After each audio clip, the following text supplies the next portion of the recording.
Okay, go Brent. Hello and welcome to PWD Allies Christmas Telethon. Today is going to be a wonderful day. So if you want to jump on to the donation train, join us. And we are now live.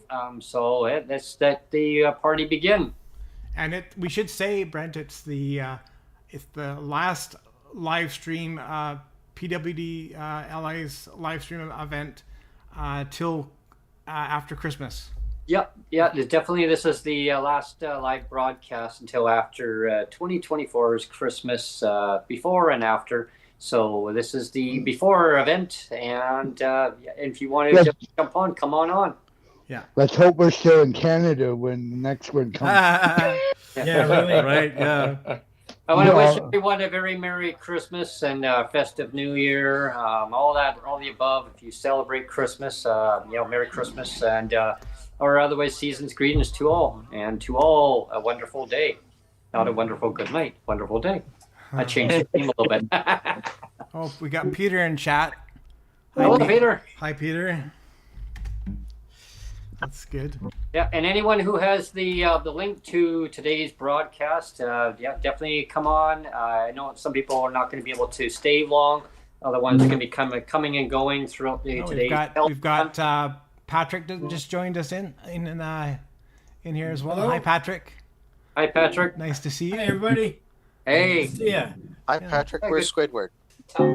Yeah, and Tom's on to play us a little intro song here. Let's play some carols, Tom. Festive season. I got one that I've been I heard it on a podcast from a long time ago. It's kind of fun. It's a little different, but it's like I think it was on Saturday Night Live as well.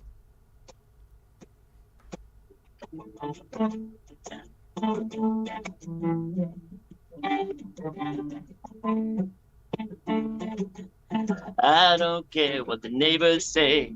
Christmas time is here. Oh, I've heard that before. Yeah. Don't care what anyone says. Christmas is full of cheer. All I know is Santa's sleigh is making its way to the USA. I wish it was Christmas today. I wish it was Christmas today. Hey, I wish it was Christmas today. It was Christmas today. Oh, I know Santa Claus don't care. Breaking or applying laws. I wish it was. Wish it was. There we go. I love that one. I remember that from Saturday Night Live. Yeah. Yeah.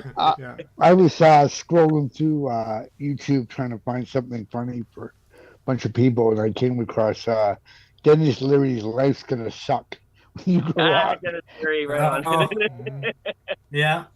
And his classic "I'm an Asshole," which is kind of a mean song, but I still find Dennis Leary incredibly funny. He was actually, I got hooked on his show, Rescue Me, which is post 9/11. Right. It was such, him as Tommy Gavin, and he's got he sees ghosts and stuff. Like he'll walk in a room and there's a cross hanging against the wall, and there's Jesus sitting there eating a sandwich. Wow. Oh, jeez. He has these off the wagon hallucinations. Maybe an egg salad sandwich or something like that, maybe? Yeah, who knows? It's got Mary sitting in a rocker just by the window, and then he's got Jesus sitting at his what do you call it, pub table thing, kitchen bar, breakfast bar thing. And he's just like, what the hell's going on? And he'll see his cousin all the time throughout the whole show, who's one of the firefighters. It's a bizarre show, but it was. I've never watched it. I've got to. It's on. I think it's on Disney or it's on Amazon Prime, one or the other. Okay. Unfortunately, there's so many shows that aren't on Prime and Netflix that really should be. Like they finally put Christine, the horror movie about the car, on. Oh yeah. On Netflix. Oh, I love that. Oh, okay. Yeah. I really hope they don't. See, they're remaking it, and I'm cringing. Yeah. you know, the problem I have with remakes is it just destroys the originals. Like they did, like Point Break. They remade Point Break. You know, with Patrick Swayze. Yeah. They did Fall Guy. Yeah. They turned the Fall Guy TV show into a movie. Like, Yeah. please no, Yeah, please. I know. Right, or Denzel Right. Washington's what the heck's that movie? Man on Fire? No, it was The Equalizer. They tried to turn that into a movie, Oh yeah, Yeah. and it didn't do well. do well. Yeah. I mean, I don't know. Before we Break. before we get too far into the stream, Brent, I did Down the rabbit hole.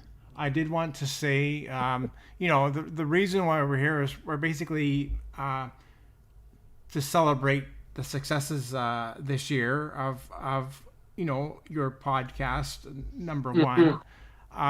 And I did want to say as well, for people that don't know that are on today's show, we will also be doing a end of year podcast, similar type of thing on the 30th.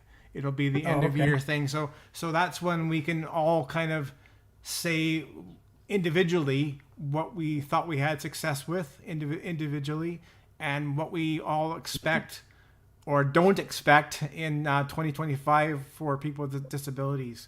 So it'll be another opportunity to talk about personal successes that we've had and things that we expect and don't expect to see in 2025. But as far as today's show goes, I did want to kind of have today be the focus of just PWD Allies and the successes of this year. And I just wanted to say, personally, and I don't think I ever shared this with you, but I'm sharing with everybody now. As your producer, I've done this. This is the second year now. We've done this like legitimately for 2 years as an actual podcast. This is the year 2. Yep. And as your producer,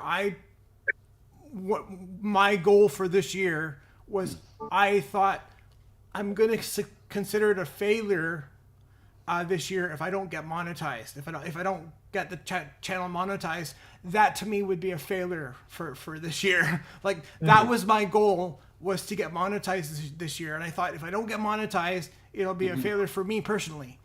What does that entail, Brett? You? What does that entail? Well, yeah, this is what A lot of viewership. A lot of viewership, and like I can just throw out some numbers. Like this is how well the channel is doing this year. Like just to give you everybody like a rough idea. Like you have to get at least minimum 3,000 hours of 3,000 hours a year of eyeballs, 3,000 hours of viewership to get to the first tier of first tier of monetization. And we've achieved that first tier of monetization. So that's one figure I can throw out. The other figure I can throw out is that we are averaging, and this is consistently every day we are averaging between 150 and 200 views on everything, 150 to 200 views per day average. Wow. Which is Congratulations. like that's a lot of eyeballs, right? That's a lot of eyeballs. Yeah. To average. Now, does it count the? Because I'm looking at doing a podcast, though it'll probably be an audio-based one called Radio Chaos. Yeah. Does it count as someone who pulls the video up just to look at what it is, or does it mean that The actual they playtime. watched it? That they watched it. I think of view, it has to be at least 30 seconds. If it's not 30 seconds, I believe that's right. If it's not at least 30 seconds, it doesn't count as a view. That's been the problem for Canadians who are on the TikTok platform for getting monetized or to get financially compensated, is that people just scroll through, they watch 2 seconds and then they'll go to the next one. So it's really really difficult to get monetized, and so, like I said, that was my goal this year because that's really exciting though. Yeah, because I mean, I'm, like when you first reached out to me, like we'll go back into the way back machine when this used to be on Twitter Spaces, and you had like your Twitter Spaces would go to five or 6 hours, you know. But even back then, when you came to me with the idea, I have an idea, Neil. Like, I knew your idea from the beginning was I want to do a talk show. Yeah. So even back in the day of when it was Twitter Spaces, it never really was a talk show because talk shows don't go for 5 or 6 hours. Exactly. But I always kept that in my back pocket. I thought, eventually, I wanted to be a talk show like you do, and I want it to be a job for you. Like I want this to turn into like a real job where we both get paid. I mean, that's the plan, right? Interestingly enough, I'm looking at the YouTube page right now. Yeah. And the full episodes don't get as many views, but the shorts are where the shorts get a lot. Are getting really successful. And I think this is the thing that I've sort of been realized through a lot of different things that I've taken, and that the shorts are the key to promote the larger videos. Yeah. And you can be really the way podcasts are growing is by having those shorts on the different platforms, having it on Instagram, TikTok until January 6th when it will disappear from the States, and LinkedIn as well as another place. Like they are really successful at getting more subscribers. But you're out of that increased amount of views, you're going to get 5 to 10% more watching the long videos, which is then where when monetization becomes and again, currently, based on the numbers that I've seen, and maybe this doesn't sound that impressive, but I would say like our hardcore viewership, if you want to call hardcore dedicated viewers, like month over month, we get a consistent 350 people that returning viewers that are consistently the same. You can tell it's the same amount of like 300 to 400 people are coming back every month consistently. So that we can have a hardcore viewership of say 350 to 400 people always come back, which is really cool. Yeah, there's the big yeah. So yeah. I mean, the other thing with podcasts that I've noticed is if you are like between 40 minutes to an hour, you're perfect. But once you go past an hour and you start to hit the 2-hour mark, then you lose viewership. Yeah. But the weird thing is, But the weird thing is if you're going to 3 hours, then you're changing also your demographics of viewership because, one of the things that I've noticed is I listen to these big podcasters where they realize that they had to go either to 1 hour or 3 hours to get the views. Anything in between that didn't work. I don't want to go to 3 hours, Brent. Neither do I. No, thank you, Brent. No, thank you. Yeah. Have you looked into the Canada Media Fund? I have not. Yeah. No. Maybe you could. I have somebody who recommended that to me the other day because I'm looking at doing something to do with the RDSP for people. Yeah. Could you send that to me later, Patrick? Yeah. Send it to me later by email, and I'll. So everyone that's tuning in today, we're actually doing the PWD Allies Christmas Telethon. Yeah. A couple of people asked me, what is it about? So what we're doing is we're doing a fundraiser for persons with disabilities across Canada, across our beautiful country. We're raising funds. It can range anywhere, whatever you can afford, $2, $5, $10. I mean, you name it, 6, 7, 9, 10, 11, 12. I don't care how much, whatever you can afford. And we're going to contribute for dollar. So we're going to match whatever. If it's a smaller amount, we'll match that. So then now it is a competition saying, hey, so we're asking for 5, you give us 10. And we'll see if we can get this tallied up really fast. And then we're going to have a great time celebrating the success of the PWD Allies podcast throughout this whole session. And on the 30th, we'll be having another get together. But for people that are less fortunate across our country, it's our way of giving back to people with disabilities. And this is not anything about any political party, but they're not helping people with disabilities, so this is our way of actually helping them. Yeah, I did want to step in as your producer again, Yes. Brent, because this is basically, we've been monetized for about a month or so. I kind of forget now, but I haven't really advertised it. I kind of put it a couple times in the community page. I said, hey, I'm monetized, but this is kind of the first stream officially that I'm actually saying anything about it, or that you're saying anything about it. And so I did want to kind of say how the whole thing works. Yeah. If you look into the chat window, everybody can see the chat window. If you look down below, you'll see a big dollar bill there. You'll actually see a dollar bill. You're right beside the emoji there. Yeah, right beside the happy face emoji in the chat box. You'll see a dollar bill.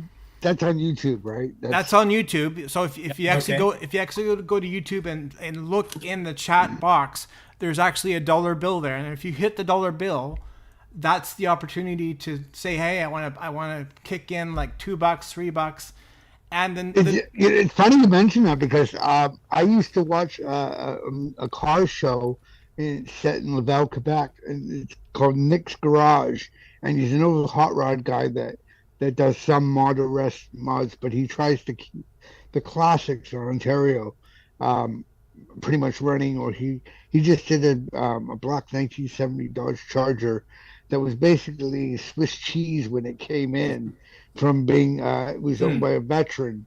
And I mean, this thing was bad by even best standards. This was bad. And they sent it to a body shop. But during the live chats, when Nick goes live, when one of his guys monetizes it, like, if depending on the amount, if you put an increased amount, you tend to get more characters. Exactly. Right. So it's like some guys were like, I'm out of this. And like, I submit like $5 here and there. Yeah. Right. But like some guys are like donating like $50. Like, I'm Wow. okay. And that's what this is called. It's called Super Chat. So the dollar bill that you see in chat is if you donate anything, then whether it's $2, $3, it's called a Super Chat, and your name will light up and say, hey, I donated $3. And again, the nice thing about the way YouTube does it is, I mean, everybody is aware of the what do you call it? The interact. When you want interact e-transfer. Yeah, e-transfers. Like when you want to. Oh, there's PayPal. And there's PayPal and e-transfer is the same, right? You have to supply an email address, and I know there's a lot of people that hate supplying an email address. They're like, they go like e-transfer is like convenient, but they say I hate providing my email address. Email. It's like a personal violation or something. So a lot of people hate doing PayPal, and they hate doing e-transfers, and I can understand that if you're very if you're very private, you don't want to do it. We just got a donation from Autistic Rambler, Maddie Devers. There you go, $2 from Maddie. There you go, our first one. We got the donation train. Somebody has to break the ice. We got the donation train running now. A drum roll, everyone. So there you go. Your name is in lights now, Maddie. What are we at? What are we at so far? So we're at $1.99. $1.99. We're at $1.99. $1.99. So there you go. And you can buy stickers. They're from 99 cents to like $3 or $4. There's a bunch of different ways you can do that. So what I wanted to say is the nice thing of the way that YouTube does it is it's completely anonymous. Like when Maddie just donated right now, he did not have to supply an email address. He just automatically connected through his YouTube account, and through like if he's on a Google phone, he's got Google Pay, or if he's on a Apple phone, he's got Apple Pay, and that is directly tied to your YouTube account. So nobody has to know any emails. You just say I want to donate, and it's just donated, and there's no sharing of email addresses or anything. Wow. Yeah. So It gave me a choice if I wanted to, publicly say that. So I said, of course. So now you're in blue. You're in bright light blue there. Exactly. Yeah, that was just cool. So I think it's a cool. Oh, there you go, Ellen. $6.99. Merry Christmas. There you go. Donation train. You gotta do the choo choo, Brent. Choo choo, choo choo. Donation train. It's getting out of the station. That's good. Yeah. And See, the other thing you can do is you can also get yourself a buy me a coffee option. Well, this is I have the buy me coffee. I'm telling you, I'm not. There's not a lot of coffee in the pot.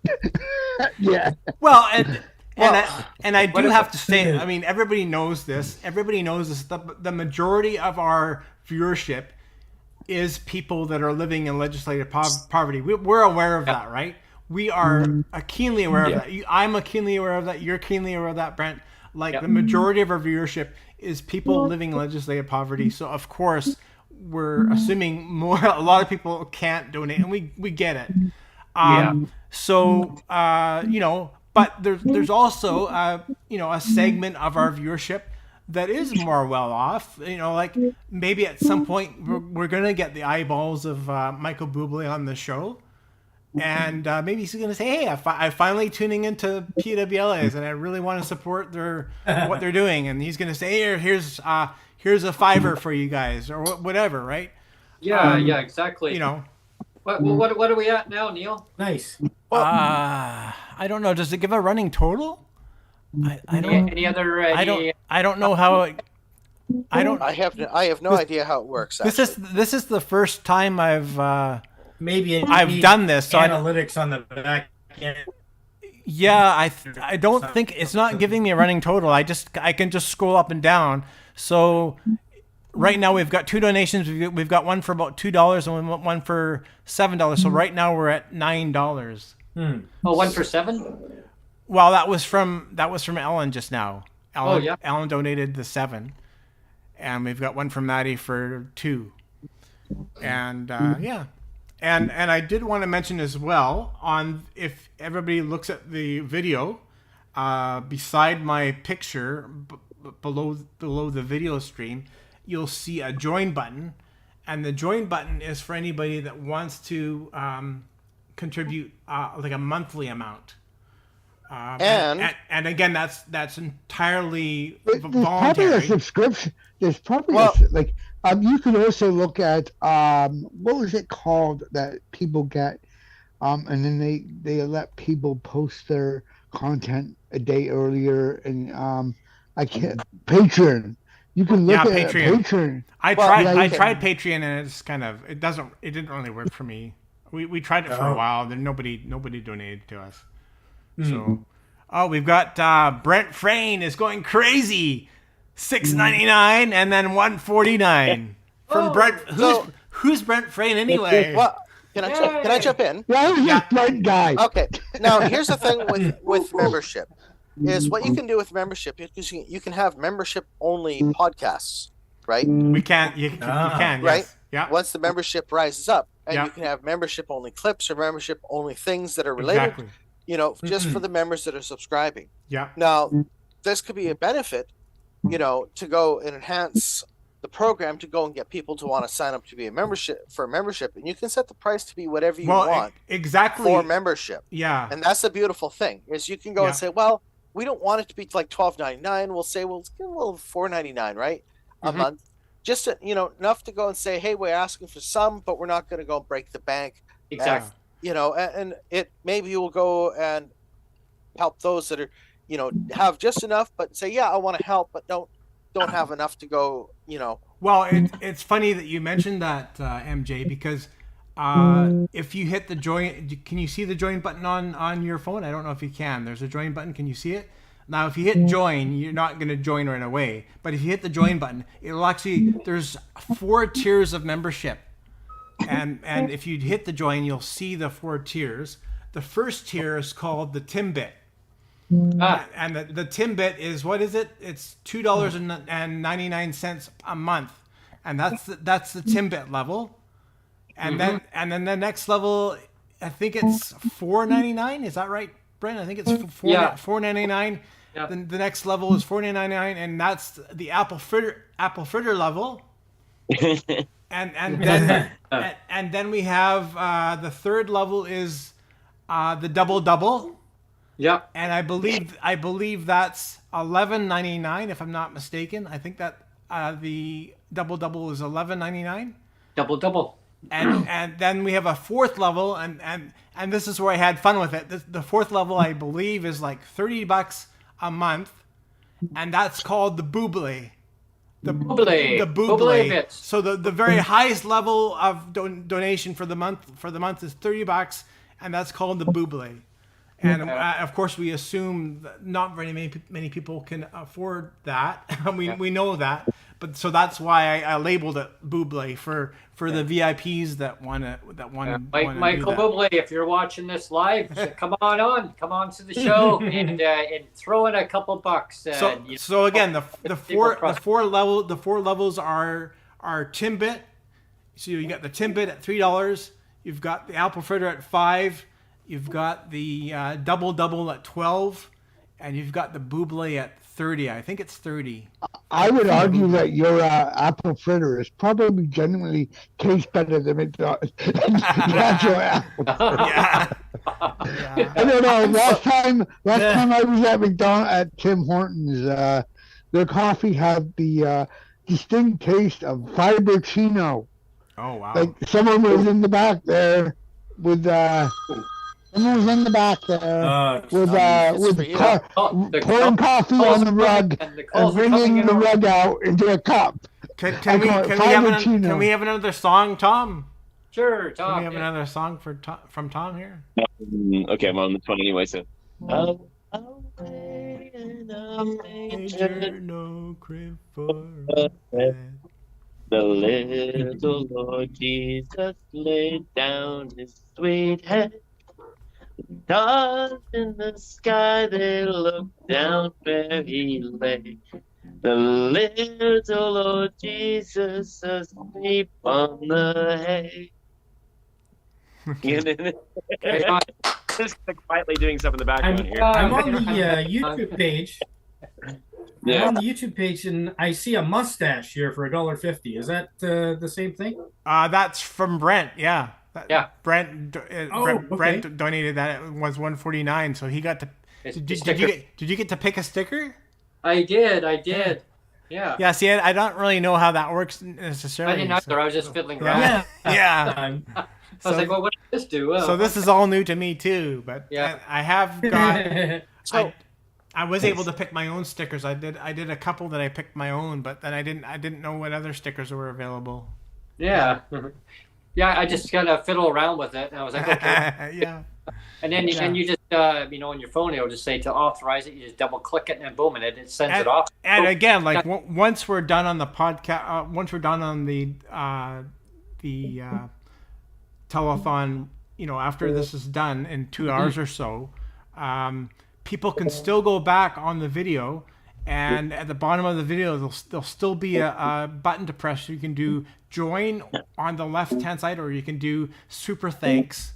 You can do a super like or super thanks, and donate after the fact. So, I mean, people can donate. Oh, cool. Can donate now Live. during the live chat, which we're doing right now, or you can donate after the fact. So And anyone that has the link that I sent out yesterday, and there was a couple today, this morning, definitely if you want to drop by, say hi, but you can't stick around. I mean, don't feel obligated. If you can't stick around, if you want to come by and say hi, and you feel that you can donate to help the cause for our telethon, awesome, right? And if you want to match the competition, you say someone that they're saying I'm going to contribute $2, then the other friend says, hey, I'm going to double that. I'm going to double that up here. So we'll do a little competition there and see how that works. Just to let you know, Neil, I invited Bree Taylor to come on to the show. I'm not sure if she'll make it on today. Biff Naked, I invited her to come too.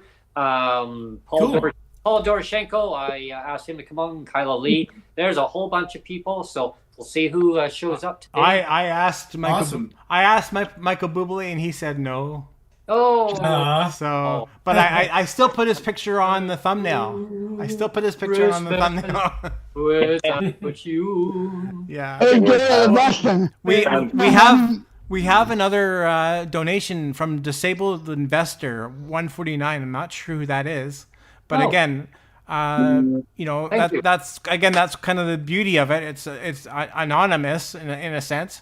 But, disabled investor handle. Yeah, it's whoever's handle is. Yeah, it's a handle. Yeah, exactly. But you can go under so, handle. So I have a question. Yeah, sure. What were the successes this year? What podcast, what interview did you feel that really brought forward where is it? the issue with PWDs? I have one that really stood out for me personally. Okay. Neil might look at differently on it, but the viewers. But one interview that really stood out, it was really powerful this year, and many of them. I mean, it's hard to pick, right? It's hard to pick. All of them were fabulous, but there was one in particular that really stood out. That was very memorable throughout the 2024 session here, this season, was Tamara Taggart. Tamara Taggart. I think she really hit the road running. She's a very fierce advocate, and she won't stand down. The words that stood out to me was listen. And she's a very powerful advocate, and thank you, Tamara, for that. I want to drop by to say hi. We're here. Yeah. Okay. I got another question. Yeah. You know, when you guys had an interview, did you have an interview when at all where you walked away from the interview and you felt like, what just happened? Where did this interview feel like it ran off the rails, or did it go off the rails? Because sometimes, we have those interviews or those conversations where you feel like the message missed the mark and the conversation missed what we were trying to convey. Yeah. Did you have any of those, or were they all substantive interviews where people got what was going on, what you were talking about? Well, personally, I think they were all very successful. I think maybe there might have been some, for me, like maybe some missed opportunities where maybe there was a few other things I might have Sometimes watched. you kind of wish you could have more time to ask more questions. Yeah, there was a missed opportunities. That's about the only thing is like, especially when you have politicians that are very pressed for time. Yes. You kind of wish you could ask more I wish stuff. I was taller moment. Yeah, exactly. Yeah.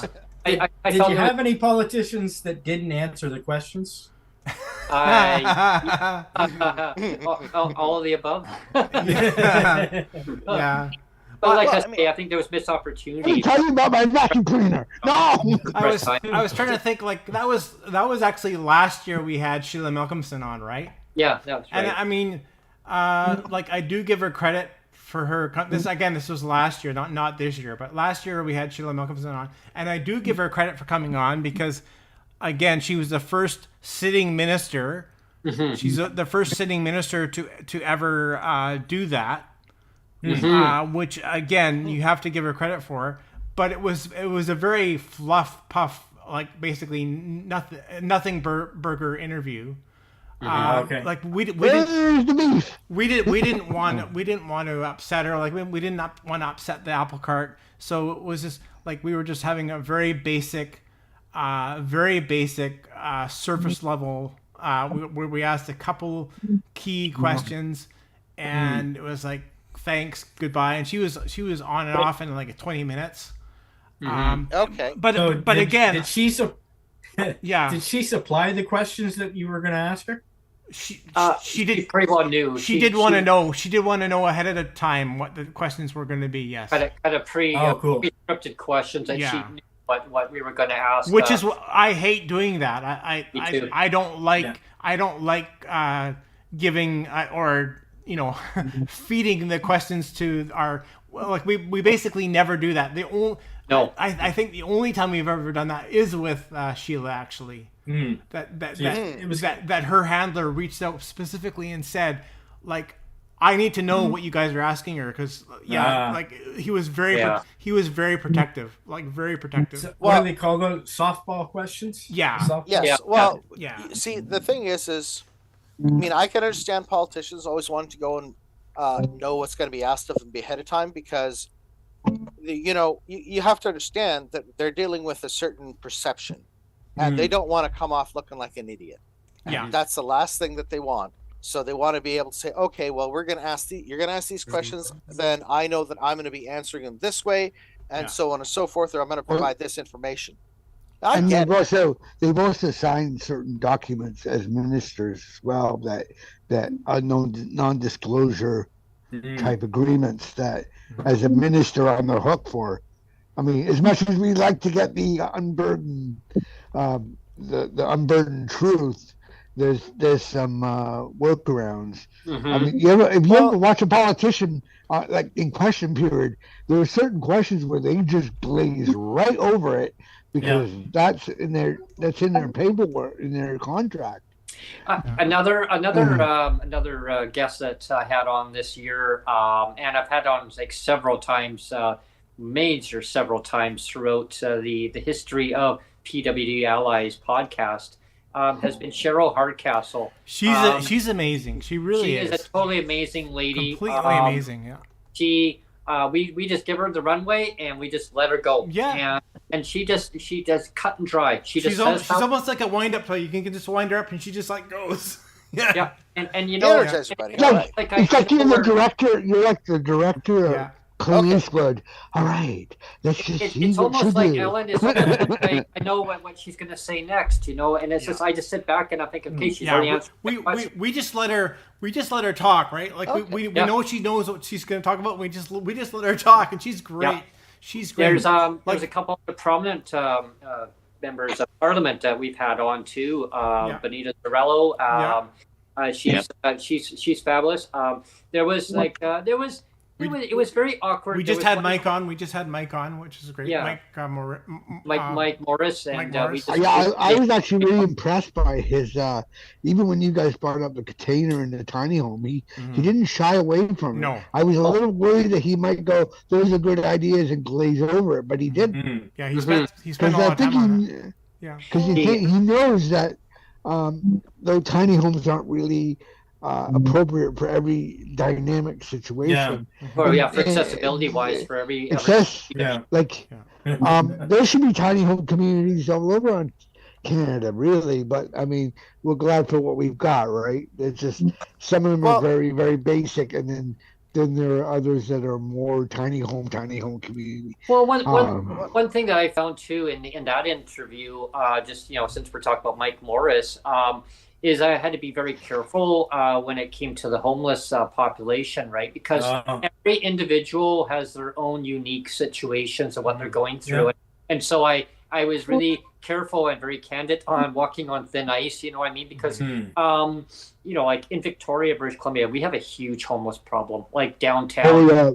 At nighttime, I don't even, for me, I'm not, they're just people, right? And I'm not scared of people, but the frame of mind that the individuals. I was able to walk around downtown Kingston with my camera without getting bothered at all. That being said, the homeless encampments were down Montreal Street, which is a good 45-minute walk from the downtown core. So yes, there were people sleeping in doorways here and there, and there were people hanging out outside the McDonald's, but generally, I wouldn't do that here. No, I wouldn't walk around with my camera, even if nobody approached me. I was just like, no. The problem that I have with the politicians on local governments, meaning your the city councils, is of course they all the governments at every level have to be on the same page, right? Unfortunately, there's not connecting the dots and getting the people the right the housing, the supports that they need. And in Victoria, what they do, Ellen, what they do is they push them on. The province is dumped. Yeah, and push them on, right? Yeah. There was 6 to 8 people there was 6 to 8 people that had passed away in 1 week. When I heard on the report on the news, and I thought, wow, that's sad. And they could have been helped and housed, but we have 5 parks in Victoria. Tom knows about this. There was 5. There's 5 parks, and so the people that need that supports are the closest to the area that they need it. So the other 3 parks are further out. So what do? They close out the 2 of the parks that they have access to and push them further away. Well, then they wonder why there's chaos in the cities. Well, the problem is that, especially in Ontario, the provinces have downloaded to the municipalities. Yeah. It's actually. Yeah. Sorry. It's Maddie's wants to speak as well. Yeah. I'm going to quickly go and say it's been downloaded over the past 25 years from the federal system down to the provincial system, and now the provincial system is downloading into the municipalities and regional districts and our counties, and there's no funding. Instead of them going and downloading with funding, there's no funding. They just keep cutting the funding and adding it to their pet projects and sending it overseas or sending it here or there, or grifting it for their friends, their corporate friends. So we got hundreds of billions of dollars that could be helping people that are being. It's been millions of dollars basically to try to figure out what the problem is rather than actually take care of the problem. We don't need more research. We don't need more research studies. We need the actual solutions. Yeah. Go ahead, Maddie. Go ahead, Maddie. So one of the things that I've realized is that the biggest challenge we have as people with disabilities is attitude. There is it's that attitude barrier that we really need to break, because there may be an intellectual understanding and agreement amongst politicians and amongst the general population that we need to fix accessibility. We need to support people with disabilities much better until it gets time for them to make a decision about it. Because you see where where you put your money is where your priorities are. And so all of the talking that may be done doesn't make a damn difference if you're not putting your pocket check, your checkbook with it. And that could be whether businesses, when they're starting up, whether they decide to build accessibility into their planning. It could be the counties, the cities, the provinces, and the federal government in terms of what it decides to do. And I think that's the biggest thing that we need to shift. We need to share people the stories of how things are affecting us, but we have to find a way of getting that attitude shift from I think into I'll do. Yeah. Well, that's very true. And one of the things I've noticed too is the comment stream. Like, I'm on a Belleville, which is the city I'm living in, neighbor, and there was someone had posted about 8 photos of the unhoused in Belleville. And the remarks were some very compassionate and some on the opposite end of that. Like, they want to be there, and, all they're going to do is take my donation and use it for heroin or whatever. And the ignorance and I was actually surprised. Most of the men were the more compassionate ones. And a lot of the ones that were really nasty were coming from chicks.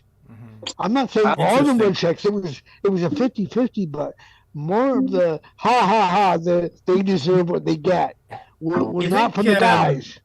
Alan, do you think that the attitudes are getting a little more stretched with challenges going out to everybody? I mean, Doug finances are tight for Doug Ford has villainized the homeless situation and the drug population, which is ironic because his brother was a crack addict, and the family's been plagued with alcoholism throughout the Ford family.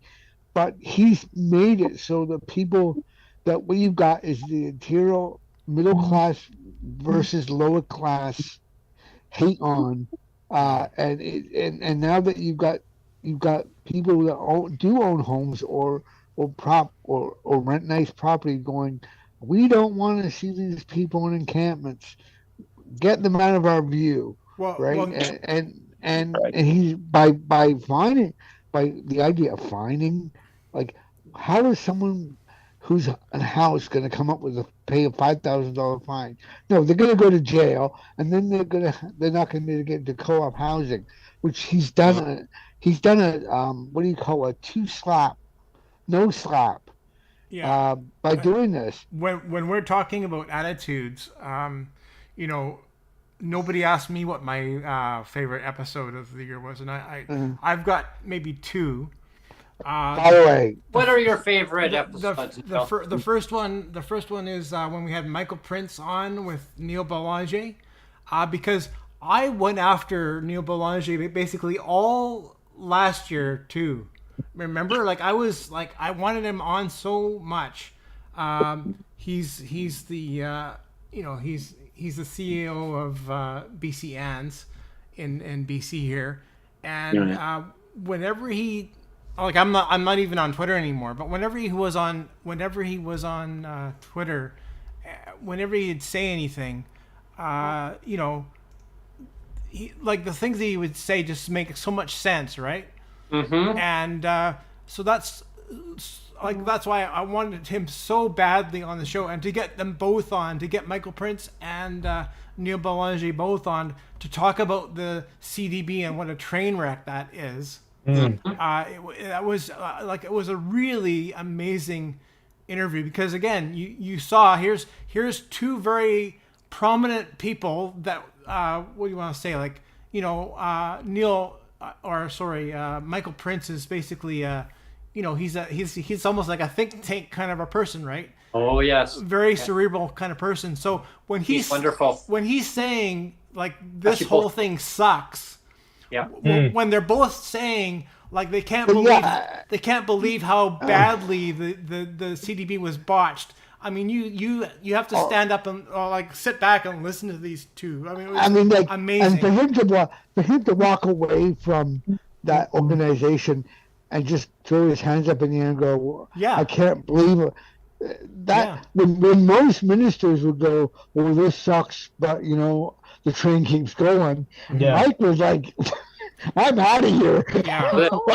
Well, the one part that really stood out to me was the gut. They used the word gut punch. Gut punch, yeah. And I thought, wow, like powerful words, and that, you know, right to the government saying, like, look what you did. Yeah. You didn't listen to their top advisors who were direct connection with them and saying, like, don't do it this way, do it this way. Yeah. Okay, and they agreed. That's the part why they were so frustrated, that they agreed. And what did they do? The government did a complete 360. I mean, if they could 360 that over twice or three times, they did the most least amount they could do for the CDB. Mm-hmm. Now, I mean, it was already bad enough when they said $1 billion each year over 6 years. Now, the recent full economic statement that came out that they tabled, but they didn't have no debate on it. They didn't even write a little note in there saying let the other parties debate on it. Nope, the government deliberately put it in there so they couldn't debate on it. They table it, walk out. The minister walked out of the House of Commons, literally. And what they found out with the CDB in there, it's now down to $750 million. So instead of $1 billion, eventually I can see where it's going to go. What happens if this parliament is kibosh? You know, like it'll still stay in place because it is written into law. It has the Conservatives actually. We've had our organization has had some chats with Pierre Levin and some of the other conservative MPs. Mm-hmm. They're fully behind this. They're actually in favor of it being a higher amount. Politics in this country is a really weird place for. It's a train wreck. Like, it's a train wreck. Like I can work on with anybody, but certain things from certain parties at certain times are just absolutely aggravating. I mean, the Conservatives are the fathers of the RDSP, right? Which is a significant thing that supports folks with disability. I think that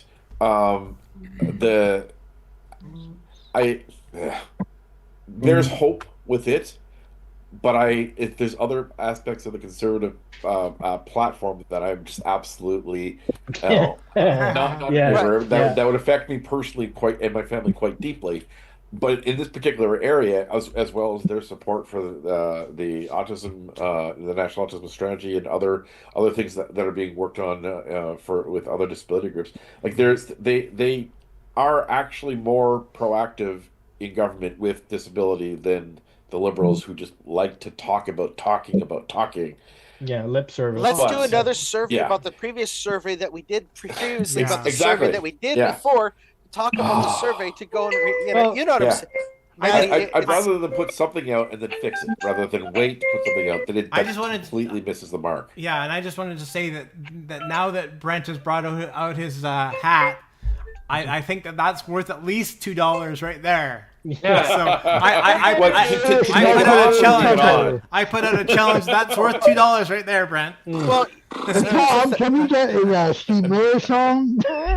Oh yeah. you know, I mean, one of the things is like I'm a very libertarian thinker when it comes to solving the problems. I just want less government. I just Don't want get us people to go and say, canceled, Brent, with the Oh no. songs. you know, it's like this is where I'm at. It's like just give us the money, get out of the way, Yeah. stop making our lives a living hell, and stop harassing us over stupid shit. Yeah. Leave us Yeah. alone, right? Just let us try to build our lives. Yeah. You know, this is the thing is at every turn, it's like Whoville. when we were talking about when I first came on, we were talking about DERB, we were talking about then the Durbin.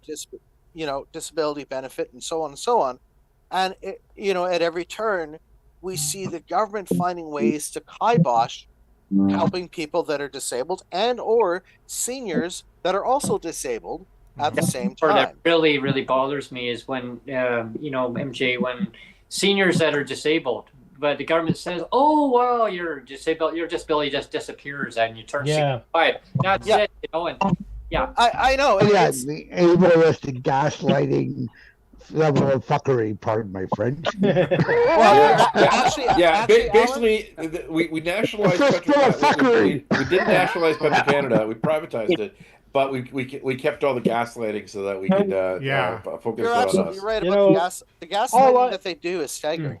Yeah. Go ahead, Patrick. All I want for Christmas is the ability to go from any province to any province and get the same kind of disability Yeah. support. Oh, exactly. Am I Well, wrong? and that's what That was- that's you what I'm know- working on with the Hey, idea oh, for Tom. UABI.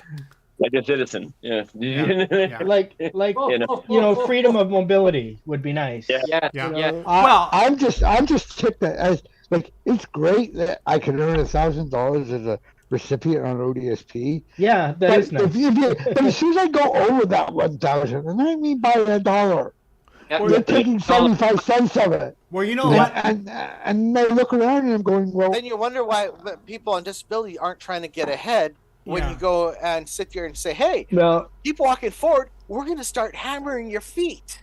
Yeah. Yes.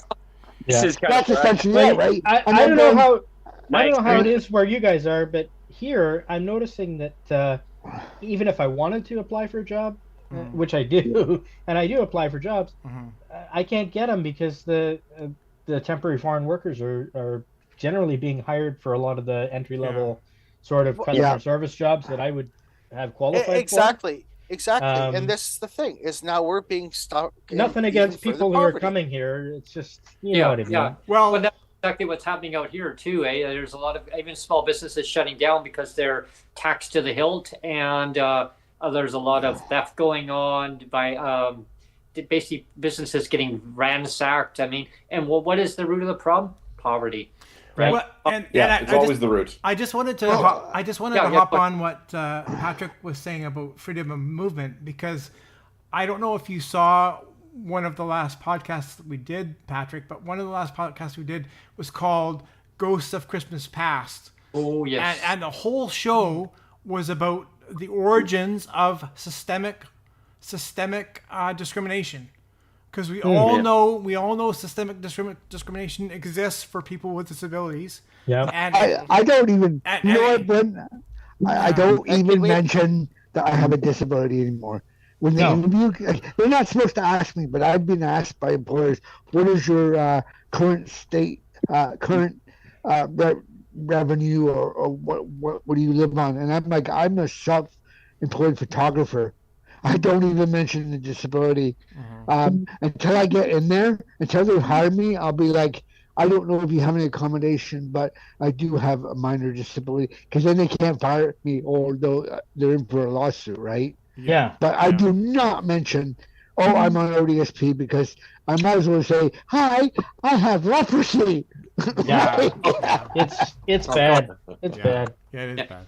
Hey, So Tom, play us another song, Tom.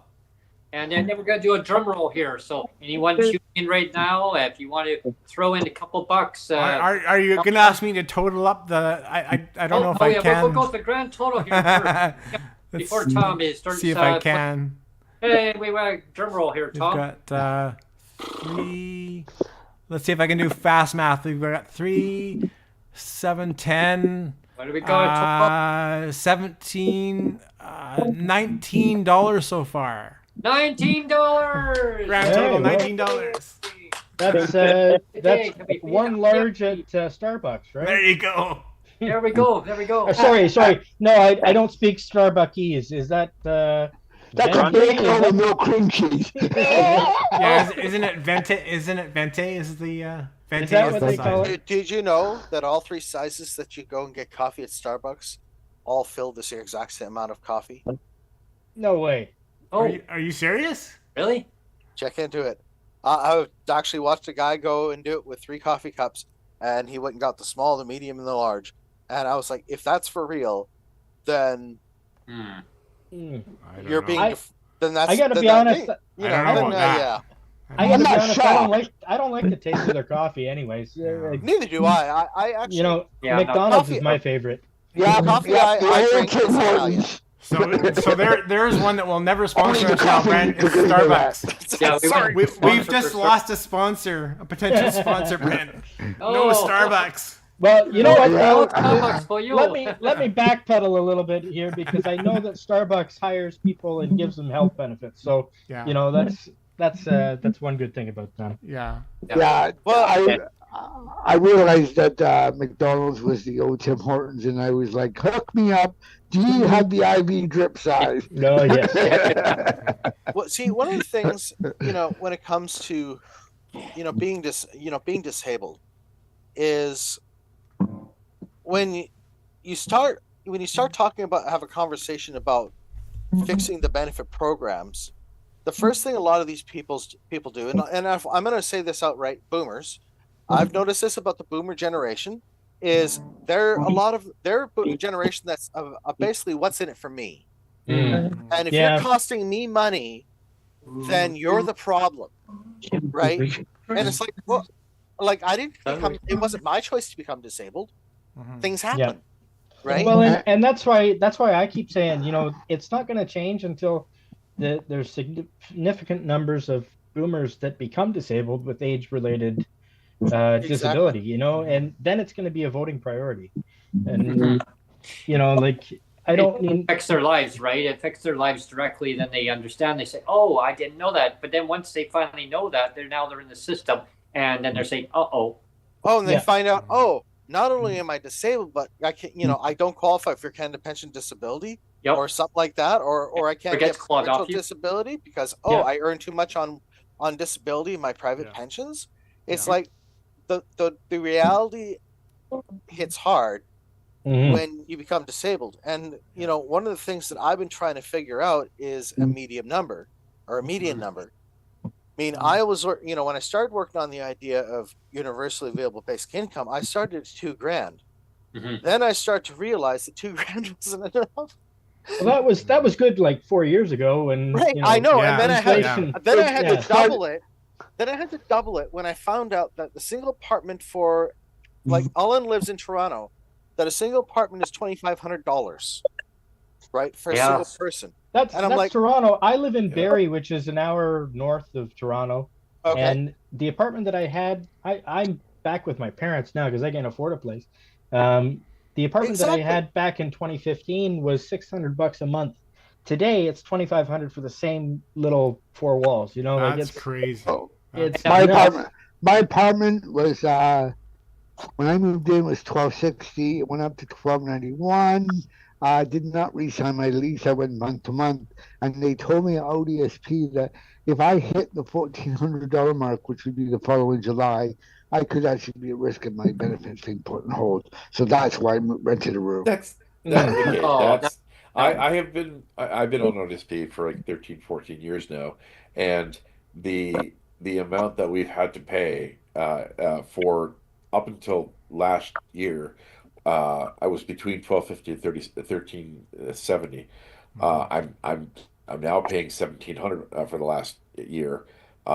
It's what you pay doesn't affect your benefits, because every worker that is in there acknowledges that there is not a single person that can actually properly afford rent on ODSP.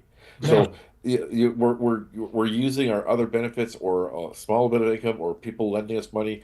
There's an acknowledgement that the system has absolutely failed us, especially when our shelter amount is $675 a month. Yeah, most of the workers know we're doomed, and that's the sad part. So there's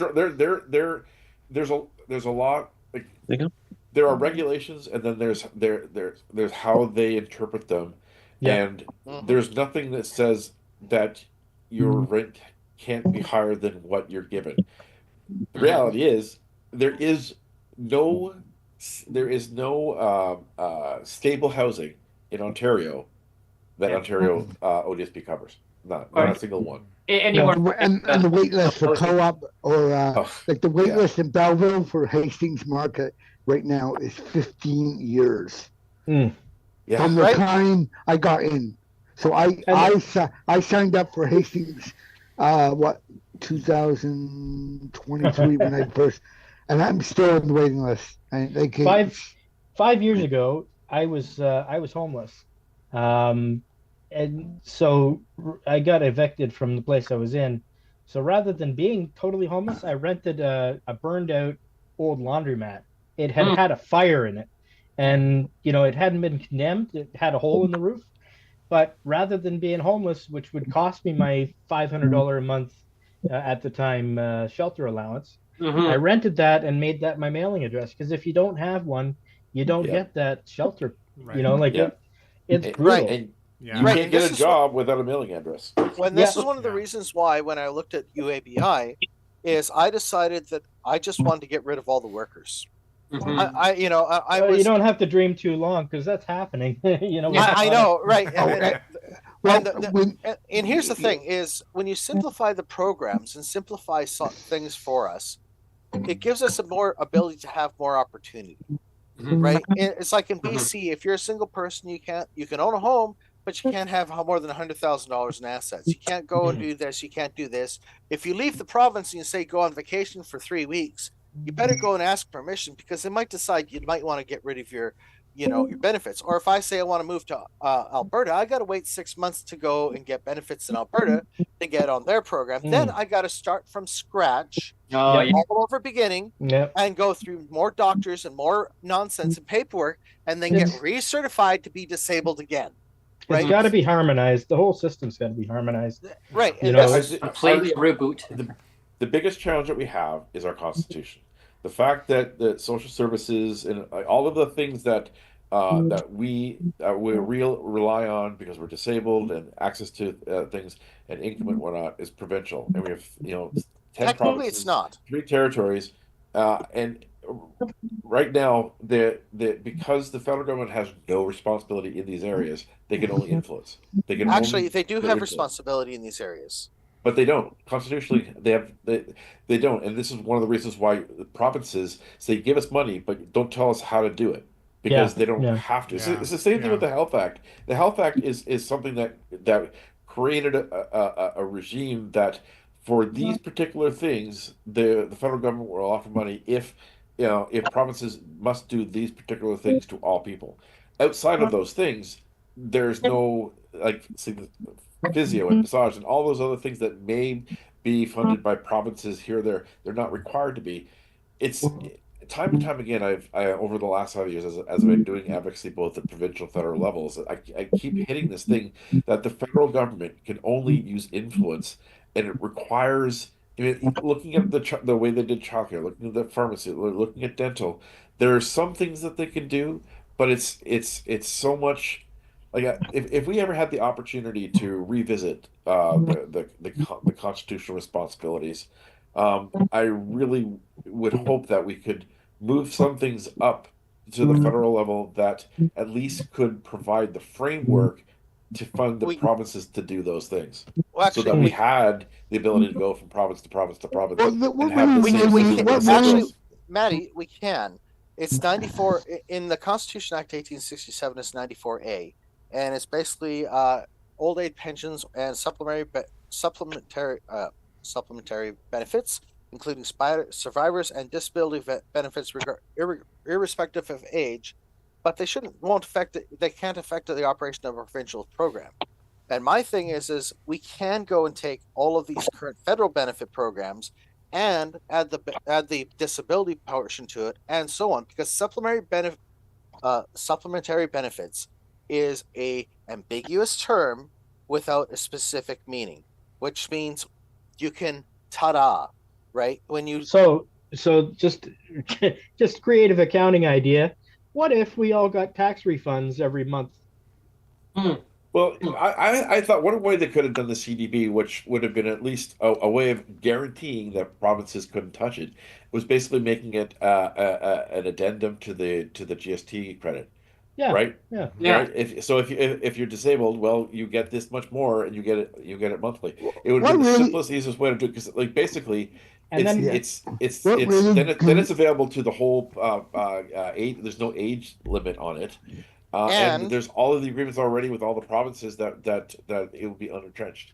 And if I was doing it, you if don't I have was to doing go it- and qualify for it by doing the disability program or disability paperwork for getting your federal disability. Well, you would still right now. The disability tax credit process is the only way of doing it federally. There's work being done to make it significantly more accessible and a little bit broader in scope. It should be like a driver's license. You get your driver's license; it's valid in all provinces and territories. Yeah. And in all 48 Universal. continental states. Yeah. There needs to be one definition, but federally, what they're looking at federally and what they're looking at provincially are two different sets of things. One is about the daily the activities of life, and the other one is about the ability to work. Right. Yeah. It's so your ability to work is you may have significant disabilities, but you can work. You're not going to get provincial funding. You have significant disabilities, but you can't work. Well, federally, or that you can work federally, you're gonna be eligible. They're completely different realms of disability, and sometimes they intersect, and we can get both. Right, and the part of the problem I find is the fact that if you've qualified for disability at the provincial level, then you have to start over and do it again for the federal level. There's no crossover between the federal and provincial government saying, well, if you qualified over here, we're gonna, do you agree to go and transfer your paperwork to the federal government because you've qualified at the provincial level to go and automatically do the disability tax credit, right? Right. This is a level of idiocy that currently exists.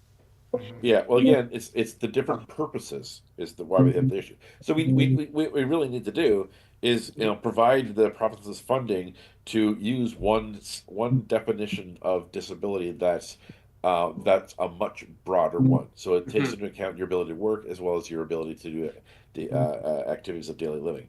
Yeah, more of a universal one where it's the all kind of. With that being said, Tom, play us a tune. And I'm going to say goodbye to you guys. Happy holidays. Okay. Happy Maddie. Take care. Cheers. Maddie. Cheers. All right. Have a Merry Christmas, Maddie. And we'll get you on in the new year. Absolutely. I'll be ready. Yeah. Cheers. All right, Maddie. Thank you, Maddie, for dropping in. And anyone wanting to jump on to the PWD Allies Christmas Telethon, reach out to us. If you have the link, jump on. We'd love to see you on. And if not, join in the comment section if you want to contribute. If you have the financial means that you want to contribute, $2, $5, whatever it may be, 3, I don't know, 10. Yeah, the funny part was in 2006, I said to my girlfriend at the time, who I'm still very close to. We're super close. I said, and I was working. We were both working. She was a PSW. I was working in a moving company, I think. And I said, the system is rigged. And she thought I was just being a skeptical asshole, for lack of a better word. And she's now a single mom in her 30s, and she's going, damn it, you were right. It is rigged. And I'm going, wow, duh. Alan, we're gonna tune it over to just for a few moments over to Tom and play us a song, and then we're gonna do a drum roll, and we're gonna see how is the totals coming along right after Tom. So anyone to tune in, it's time to tune in to us. Jingle bells, jingle bell rock. Jingle bells swing, jingle bells ring. Christmas is fun. Be right back. Well, jingle hot and begun. Jingle, jingle, jingle bell crashing, jingle bell time. Canton and Brenton, Jingle Bell Square. In the frosty air, right, to rock the night away. Jingle bell time, it's swell time. Go riding in a one-horse sleigh.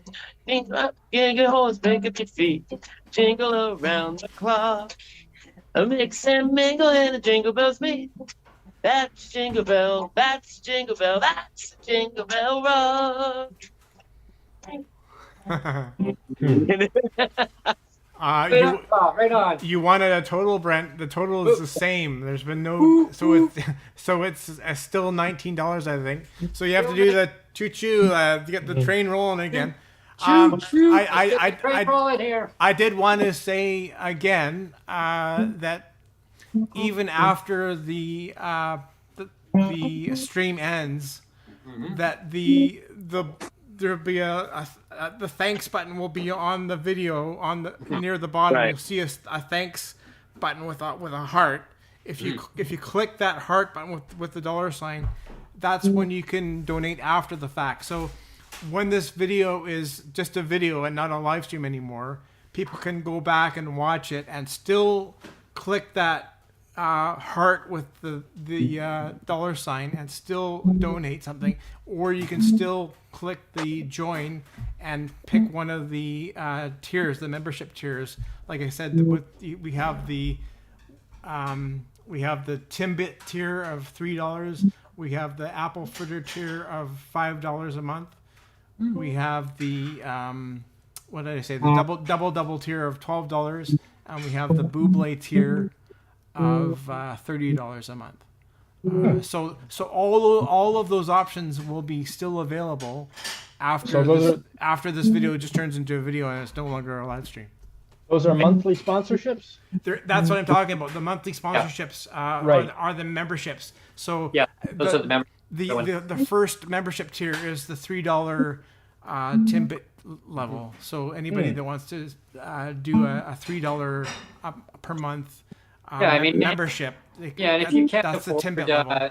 a lot of dollars to donate, every little bit helps. I mean, it all adds up. I mean, if you think of $5 times 500 people, that's a lot of money, right? That's a lot of money. That would really help with the channel, of course. It would help with the channel, and what's your cost behind money for PWD? Well, behind the scenes, Neil, you got to pay for software and stuff. Well, right? exactly. Like my bare minimum costs every year is almost $600. That's a lot coming out of somebody. It is. Yeah. I mean, especially because I'm just like everybody else. I'm not making I'm just like everybody else. I'm on disability support too. So it's a significant chunk of change. Yes. But if you spread that across, $2 for every, like say $2 for 300 people or whatever it is, then you've suddenly paid for all the software. So yeah, it's worth doing. Yeah. When it comes to solving these problems, it just amazes me that at the beginning of the year we were talking about Canada disability being X amount, then they've whittled it down to the point of where it's like, what's the point, right? now you've whittled the amounts down to like, what's the point of even going forward with the For program? $2, Like, you could get this right here. Elf on the Shelf. You know, that's your twin, Brent. That looks like your twin. Yeah, see, yeah, is it right there? Your mini-me twin. Yeah, just a little mini me right here. well, you need one. You need to go and get the off-season color with, with a unicorn hat. That's true. Here we are. There. Unicorns for everyone. Yeah. I mean, this is the thing, man. It's like, why? Why is it always so? Why can't the government just say, "Yeah, we're going to solve this problem"? It's always got to turn to something. It's got to turn to something bigger than it ever has to be. They make it into a big football game, right? And it's like, oh, ball is in your court. Oh, no, we don't want to deal with it. It's in your court. And then it's a hot potato. Says, well, when we get in the power, we're going to fix it. They get in and go, actually, you know what? They made it worse than I thought. So, yeah, there's more to do. Or the fiscal situation allows. Right. Right, Brent. And this is why I decided with my idea is it's going to be a new program from scratch. And this is going to be an opt-in, opt-out program. You opt in over here, you opt out over there. Have a nice day. Because here's the thing is if you're getting $4,000 federally, irregardless, you stop qualifying for the provincial disability program. Right? And that's just the way it is. And I know it sounds $4,000 sounds like a lot, but the way they've made things expensive, they've increased immigration to make it so there's a scarcity of housing. They've brought in temporary foreign workers to bring in scarcity of jobs. So people that are, partially disabled can't find a job that they can do, right? Because it's taken up by a temporary foreign worker. I mean, these are, things that, that they're doing that are making our lives hard. And it's not just us, it's senior citizens, it's other people that are just, moving out of their home, trying to start their life. It's like you're putting a red light on Canada from people succeeding. And that's really a sad state of affairs that our government is actually doing, unfortunately. You know what? I was watching a video the other day. Actually, it was just this morning.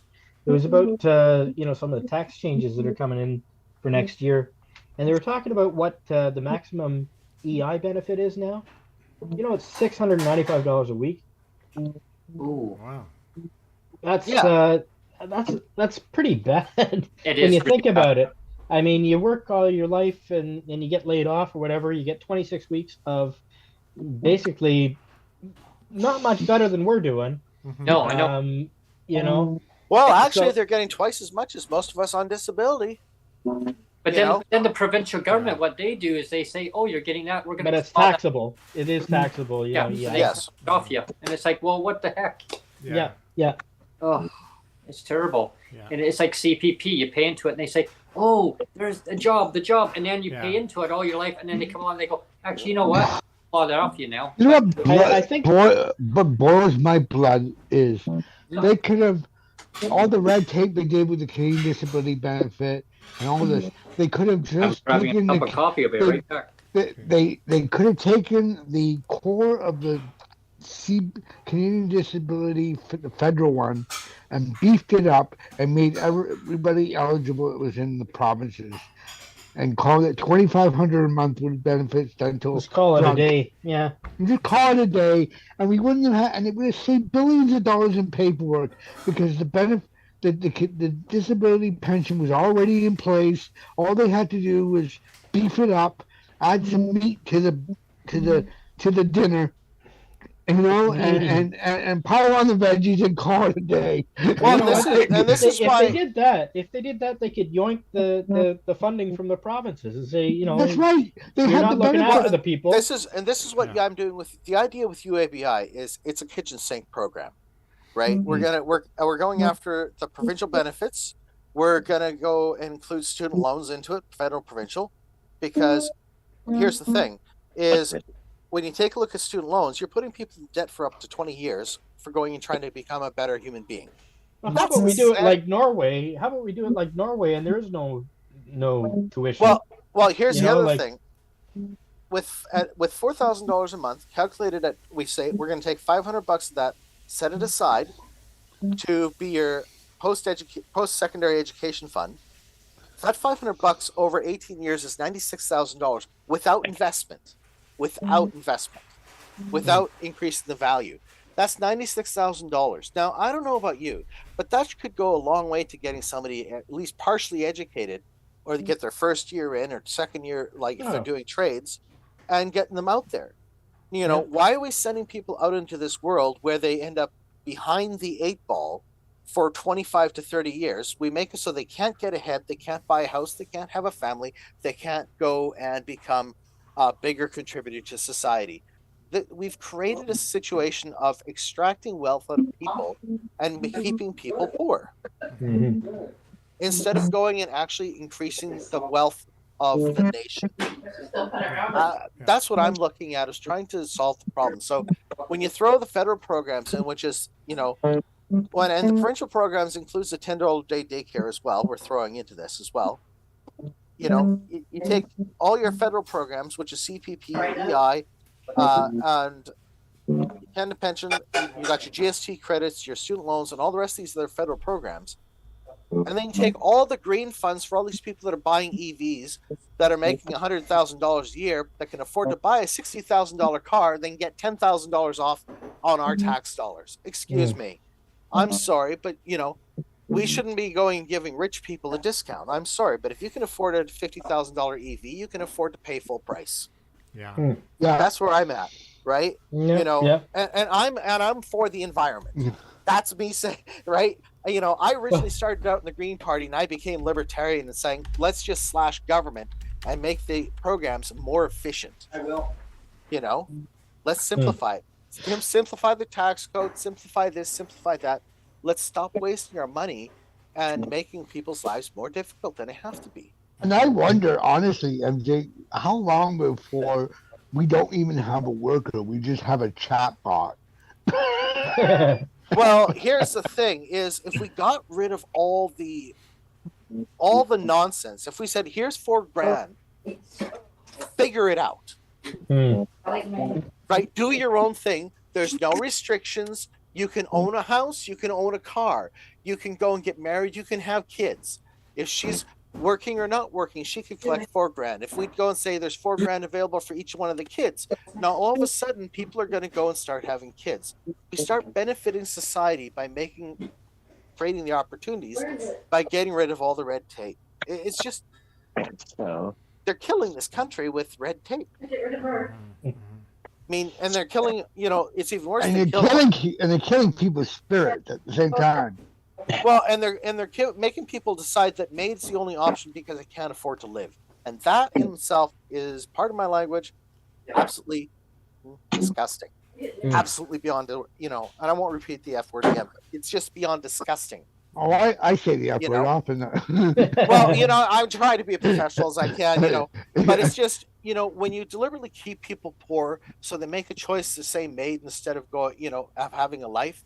You know, when our government is forcing this upon people, we have to go and question whether our government, you know, hates its own citizens, right? Yeah. Hey, it's not the first time. I mean, there was only this one group back in 1940 that was saying, please come into this lovely room. Oh, by the way. Well, exactly, right. But let's not go down that road. Don't mind the spraying hoses. That's nothing. Let's not go down that road. But you know, I'd like to avoid us going society falling and collapsing, and that's what I'm trying to figure out a way through. Is there's so much work that needs to be done to fix this country, and you know, you guys with this program, advocating weekly, talking to people that are in this industry or government employees or MPs or MLAs, getting the word out, saying, hey, you guys aren't doing enough. You know, I mean, you guys are like one of the spokes in this whole wheel of trying to get them to wake up and say, hey, you know, and this is the cool part. And I think that's the thing is just having the conversations, right? I mean, you can either decide to have the conversations or not, and I think it's really just important to make yourself available to have the conversations, because you know. Well, and that's one thing that, you know, I've said from day one, is to bring the guests to us rather than us go to them. Bring them to us, and having an open, honest dialogue conversation, and and hearing their viewpoint. What are they going to do? What are their solutions? Or what are they? Our voices bringing it to either their provincial level or federal level, or having them all work together. And I always say that on every show, like, work together, like, all this tit for tat, you know what I mean? And arguing back and forth. It's like, come on, like, and I know that there's a lot of good MPs or MLAs or MPPs that really mean well. Like, there are maybe some sour grapes. There might be, there's always some sour grapes in the batch, right? That when I say that, when I say sour grapes, maybe they're just out of touch. They're kind of in their own bubble. They don't get it. They don't have that lived experience. But then there's other ones who really do get it because they have that lived experience, or they're allies to people with disabilities. Because as we know, you're going to get more disabilities as you get older. You're born with a disability. Any time in your life, you can get a disability. And those are the MPs and MLAs and MPPs that do get it. Like, they understand. But the problem, what I see, and you're right, Jay, it's like, and Tom, like, when we need to have a floor of an income that needs to be there with all the other bureaucratic, pardon my language, bullshit, really, because it's always excuses from politicians of, well, like he said, she said, blaming each government. Oh, your government was in power for X amount of years, and and now, like, a current government can actually change legislation. Yeah. Now, I'll use in BC. I'll use an example, and of course, MJ, you'd know, and of course, Neil, we've talked about this on the show, and Tom, you've seen the reference on it, Bill 7. Bill 7. Yeah. They make such a big hurrah about this Bill 7. We got to change legislation. Well, it's the legislation that's in there that makes the policy. The policy is there, and it's one line. What did they change? They fiddled around with it, but and they could have easily modernized and changed it. But they one of the things with like disability I know within BC, because we've all read, all three of us have read the Disability Act, and it's like what, 2-3 pages? Right. The Disability Act for BC for receiving disabilities, 2 to 3 pages, and basically everything is operated through regulation. So what that means is at any given time, they can change the regulations and say, we're going to get rid of the housing portion. We don't need to go and create more nonsense. We're just going to go and just change the regulations. So when they tell us, oh, it's all complex. No, it's not. You're full of, you're full of shit. You're lying to us. We know you're lying because we've actually read this stuff and realized that it's all done in regulation, which means the minister can sit down on Thursday morning and say, I'm changing the regulation to get rid of the housing portion. It's going to be included in the standard portion. Therefore, the housing portion section will be eventually deleted. It'll just be marked as 0, and the entire portion will be put into the full portion. Simple as that. It's not rocket science. It's not nonsense. They make this out to be more than it is, and they lie. Well, you know what? That's the problem. Yeah, and they wasted so many people's time with the whole humor meetings, and they wasted people's energy with the whole we're getting things done, to the point where we're all like, and I'm talking more Carla Quattro time era, and we're all sitting there going, when it comes out, it's going to actually be awesome for the first time. And then we're like, hello? What was that? Well, exactly. You know what they did? In marketing, we call it selling the sizzle, but they didn't have any steak to go with it. It was all sizzle, Well, they had the steak. They had the steak. They were just planning to give it to other people, like AI. Well, actually, we instead of us, they said, "Oh, we're going to give you a 6-ounce steak." We got a 3-ounce steak. Yeah, that's really what we got. I would call it a slider. Or how about this meeting where they had a blank piece of paper with a pen there, quarter-pounder, like you're writing something? Without cheese. A quarter-pounder. That'd be an upgrade. Yeah. I remember where was it? They had Carla Quantrill meeting with ministers of the provinces. It was a blank piece of paper, but a pen make it look like she was taking notes. Yeah. And then somebody zoomed in there with a blank page. The whole thing was a gong show. I know. Right from the get-go. And I kept saying there during the spaces, if they just beefed up the Canadian disability pension, we wouldn't have to just tell us where to sign up, and we'll be on our merry way. And you won't have to create something out of thin air that's going to take 2 of our life years we're not getting back. Well, I think exactly. So I think that's why MP Mike Morrice from Kitchener, Ontario, is so flabbergasted, so mad and upset, because those regulations that they in Senate that they agreed to, ones that he passed, that it would be automatically going to PWD on provincial level. There was not going to be any of those barriers. It was going to be they don't need a DTC to qualify. You're on provincial. You're automatically going to get it on the federal. And he figured, hey, it's done. Then all of a sudden, what did they do? They screwed it all up. Here's the thing that's going to really burn me, because I know Doug Ford's going to claw it back, which means of course he will.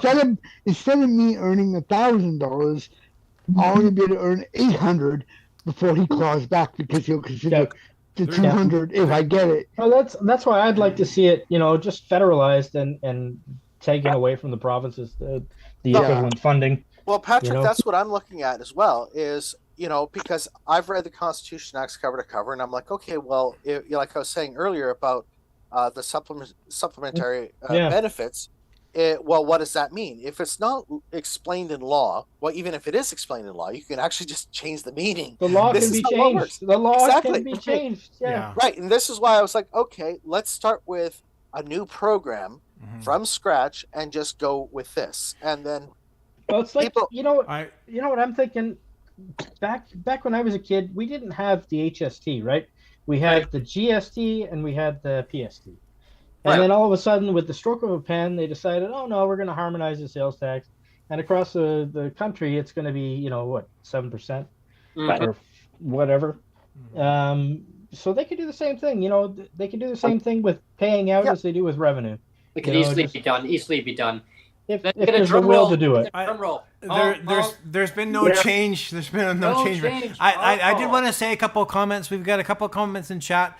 The first one is a funny comment from Epic Gamer Fam. He says your hat's fire. He says, I love your hat. I love your hat, Brent. We also have Chantel Monteur in chat, and she's saying her daughter is sick in hospital. So Chantel, I had your thoughts and prayers on that, and I'm really sorry that your daughter is not well. I wish for a speedy recovery. Chantel was sending me some messages while we were on there, and that's why I was kind of looking down. And when MJ was talking about regulation versus legislation. I talk about this all the time with my own clawback of my survivor's pension, right? That's the same thing. It's all in regulation where they can do the clawback. And I know you feel the same way, Brenton. Probably everybody on this podcast here is like, I have the reason I fought for this for 12 years is if I only thought it was about me, I would have given up in the first year. I would have given this whole thing up in the first year. But because it's more than just me, I know that thousands of people are affected. I take it upon myself as it's my own corporate responsibility as a human being. I know I can make a difference. I know that I'm in a position where I can do something about this. And so I've been fighting for 12 years because I know not everybody has the staying power to fight for 12 years. There's not many people that can do that, but I have the staying power to fight for 12 years, and I know you have the staying power to fight for 12 years. And probably everybody on this podcast has staying power to fight for 12 years and onward, right? And that's why we're here. We're fighting because we know not everybody can fight. Not everybody can fight. I'm going to share a little quote. Any of us can get really sick on a whim, whether it be COVID or a flu, or if we have an immune compromised, the pneumonia will knock a disabled person with any kind of an immune system issue a cold will knock someone out for 2 weeks, Yeah. but a pneumonia can put you in the hospital. So we're in a constant flight mode, just to stay ahead of the head cold. I'm gonna share a little quote from our late BC Premier John Horgan, who I got to know before he became Premier way back, and during advocacy in the early stage of my advocacy. There was advocacy many years before then, but how I got to know John Horgan as the former BC Premier was back during our bus pass fiasco when the BC Liberal Party, when they were a party in BC, they had taken away disabled bus passes, and we know the charade that happened there was they choose between having a bus pass or having a subsidy amount that you could pay for taxi, or you could go and buy bread or milk or whatever you want to use that money for, but then you go without your transportation. So I got to talking myself and Sonia. We had a meeting with John, and I looked back at some notes actually that I was just going across them just the other day. I'm like, oh wow, that was my conversation I had with him, and he was so excited. He's looking forward to seeing you both, and when you get to the legislature, let me know when you're here. And as John, he was always known as John from Langford, and that's how John wanted to refer himself as. But he taught me a lot. John and I had a lot of conversations privately, which I never really disclosed to the public.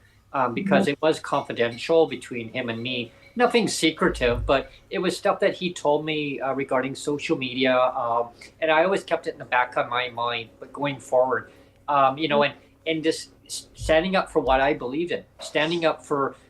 He said, you're going to come across trolls in your life. You're going to come across people that are not going to agree with you, Brent. And it comes with any kind of entitlement if you're, like advocacy wise. If you're a political leader, you're going to take bows and arrows. He says, trust me, you will. And I've taken my fair share, not as many as John did, but he told me to always stand up for what I believe in, stand up for your advocacy. Don't stand down, stand up for what you believe in, keep pushing forward. Believe in yourself, he said. And that key word was believe in yourself and what you're doing for yourself and your community and your province and the country. And he says, he says, I'm proud of all of you that have come together as advocates on every level. He said, for what everybody has their meaning in life of coming together in different ways, because at the end of the day, we all want to achieve the same thing as happiness, one way or another. And I always believed in that. But the one line that always stood out to me was, we were at a convention, and this is kind of funny. We're in a convention, and it was during Sheila Malcolmson's by-election in Nanaimo. And so we were there's all the media around. I think I told this story already, but Sonia had a glass of wine there, and she had to go and use the ladies' room. I'm standing here talking to John, and John goes, there's somebody that needs to speak with me, Brent. Can you just give me maybe like 5 minutes? I go, sure. Well, I'm standing here with a glass of beer. John was standing with a glass of beer in front of me. Sonia passes me her glass of wine. I'm going, okay, hang on. So I got 3 glasses. What am I going to do here? Put one on the table in front of one of the reporters. His wife was there. So I put it there, and she said, well, just leave it. She said, Brent, just leave it here in front of me. I said, yeah, you're going to drink it on Sonia. And then we're going to have all hell's going to break loose. Well, I guess we'll have to go and buy her another one. So meanwhile, John says, here, hold my beer. Hold my beer. Oh God! Him and I started laughing though, but he told me stories about advocacy wise and how he will never stand down as being a strong advocate, even though he was the premier. He'll never stand down as being a strong advocate, and always standing up for what PWD for what he believed in. Our rates, he told me, our rates need to be increased, and he will never stop advocating. But something always told me that something got in his way, and I said to him, like, the last time that Sonia and I saw him was in Langley, British Columbia, in the Fraser Valley, doing guide train expansion, and that's where they were doing a rally, and it was kind of a pep rally and stuff. And he saw us on the near the stage, and he goes, "My friends are here!" He's yelling across the park, "My friends are here!" His security started going wild, and they all looked at him like, "What?" And all of a sudden, I had like there were 4 security kind of around a park, around a big stage. They were all kind of looking at each other. We're approaching, and you can hear us. Go ahead. Yeah, we got 2 people approaching from the south end, southeast end, Yeah, go ahead. They're watching kind of, radio each other. We start approaching. Hi, can I help you? Yeah, we're here to see John. He's waving. Yeah, my friends are here. Come on in. He told us a secret that we had to sit, and we promised to him that we couldn't say anything, and it really ate away at us. Is during COVID times we had the COVID supplement and I was really surprised that Doug Ford didn't actually do that for PWD. He got the money. I was really pissed off. Actually, I even said that to John at the time. Why is Doug not doing that for PWD in Ontario?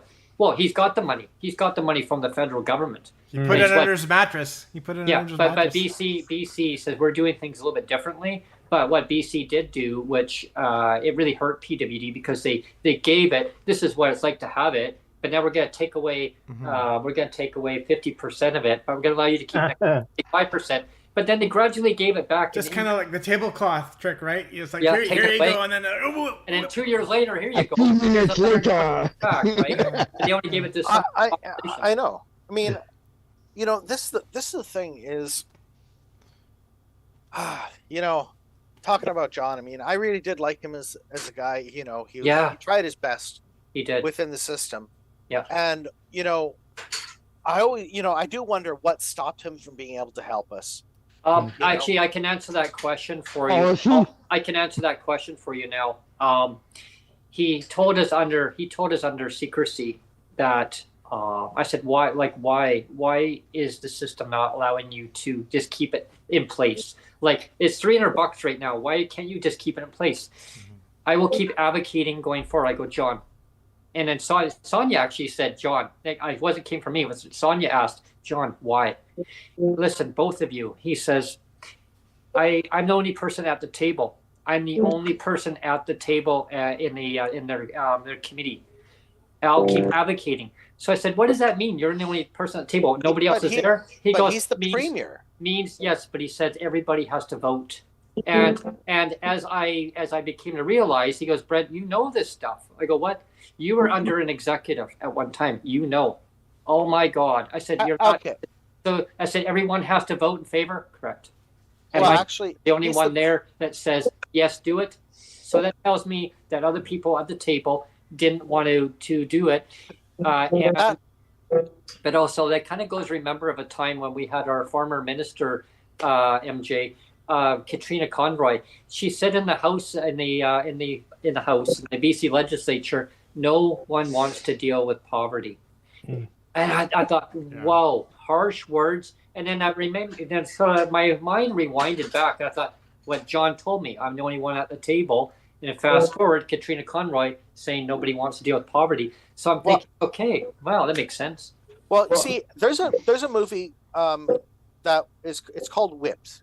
Yes. And what is about, I don't know if you've seen it, but it's about the BC legislature and how the party whip. I want to see that. Basically controls how the party is run. If the premier says, I want this vote, he goes to the party whip and says, get this vote. He has the power as the leader of the party to say, I want this vote. And if they don't vote for it, I'm going to raise cane on their membership. Because this is the power they have, is they can throw them out of the party for not going and working the party lines. That's either one of the most severe punishments that the party whip has. Because I was just going to say, sorry, MJ, I was just going to say, because we know that you have David Eby now has decided to go rogue, right, with all of these extra payouts. I mean, that's going rogue, right? To say, well, now we're going to top up another $15,000 on everybody's paychecks. That's going rogue and just saying, I'm going to do this, right? Anyway, go ahead, MJ. Isn't that what Christopher Freeland said? I'm out of here. You guys are just out of control, kind of thing. I mean, I don't give her a lot of credibility at all. She would rather have AI get billions than people with disabilities, but it's obviously that there's some rot at the top. I don't know. The way I see it that she was protecting herself. She wants to get reelected. She knows the boat's going down, and she doesn't want to be on the Titanic for the last all the rats music ship first.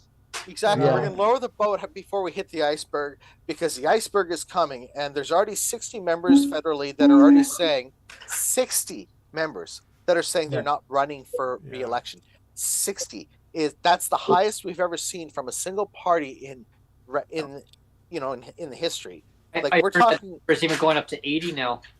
if I wonder if we're going to see. I wonder if There's a see a repeat of- there's a CBC interview with a minister who wrote a letter saying that he was on. I saw it on YouTube, but it was like an official CBC, and the guy was a minister who had wrote a letter after Christopher Freeland's letter hit the airwaves. Mr. And he was- Speaker. I forget the name of the minister, but he came on and he was like, "Yeah, we there's a bunch of us, except for the ministers, are all saying it's time for Trudeau to go." Like in his own party. if they want Trudeau to go, if they want to end the Trudeau government, the first thing they can do is walk into the House of Commons, submit their letter of resignation one at a time, and for 30 to 40 of these people, and just resign. And then there will be no choice but to go to by-elections. And what will happen is there will not be enough seats in the House of Commons from the Liberal Party and the NDP combined, and we'll be forced to an election by the Conservatives. Now, I'm going to be honest with you. I don't, I sadly, I see us going to a supermajority with the Conservatives in the next election, sadly, because of the amount of chaos that the Liberals and the NDP have brought us. And it's going to be 4 years of austerity. And the level of austerity we're going to see is going to hurt a lot of people on disability and seniors and so on, because of what Trudeau has done by just handing out money to every Tom, Dick, and Harry around the world, and every NGO and this, that, and everything else, instead of putting it towards Canadians. That's why we need to do now a fundraiser. See, people watching this online, we need to raise more money so we can help people with disabilities across the Canada, because nobody should live in legislated poverty. Yeah. Here's a thought. Maybe us disabled people, Brent, should get together with other like-minded people, make a political party that advocates for $4,000 a month. We're raising money. We're raising money for the political party. How about that? MJ? Oh yeah. Well, we can't technically do that without being a registered political party. Well, that's true. Yeah. We have Tom at the piano. Why don't you play us a song, Tom? Yeah. Life's gonna suck when you grow up. Life's gonna suck when you grow up. Yeah, I'll request a piano song. Every little Christmas, may your heart be light. From now on, our troubles won't subside. Where is it? I haven't played for a while on this one. Here we are as in olden days.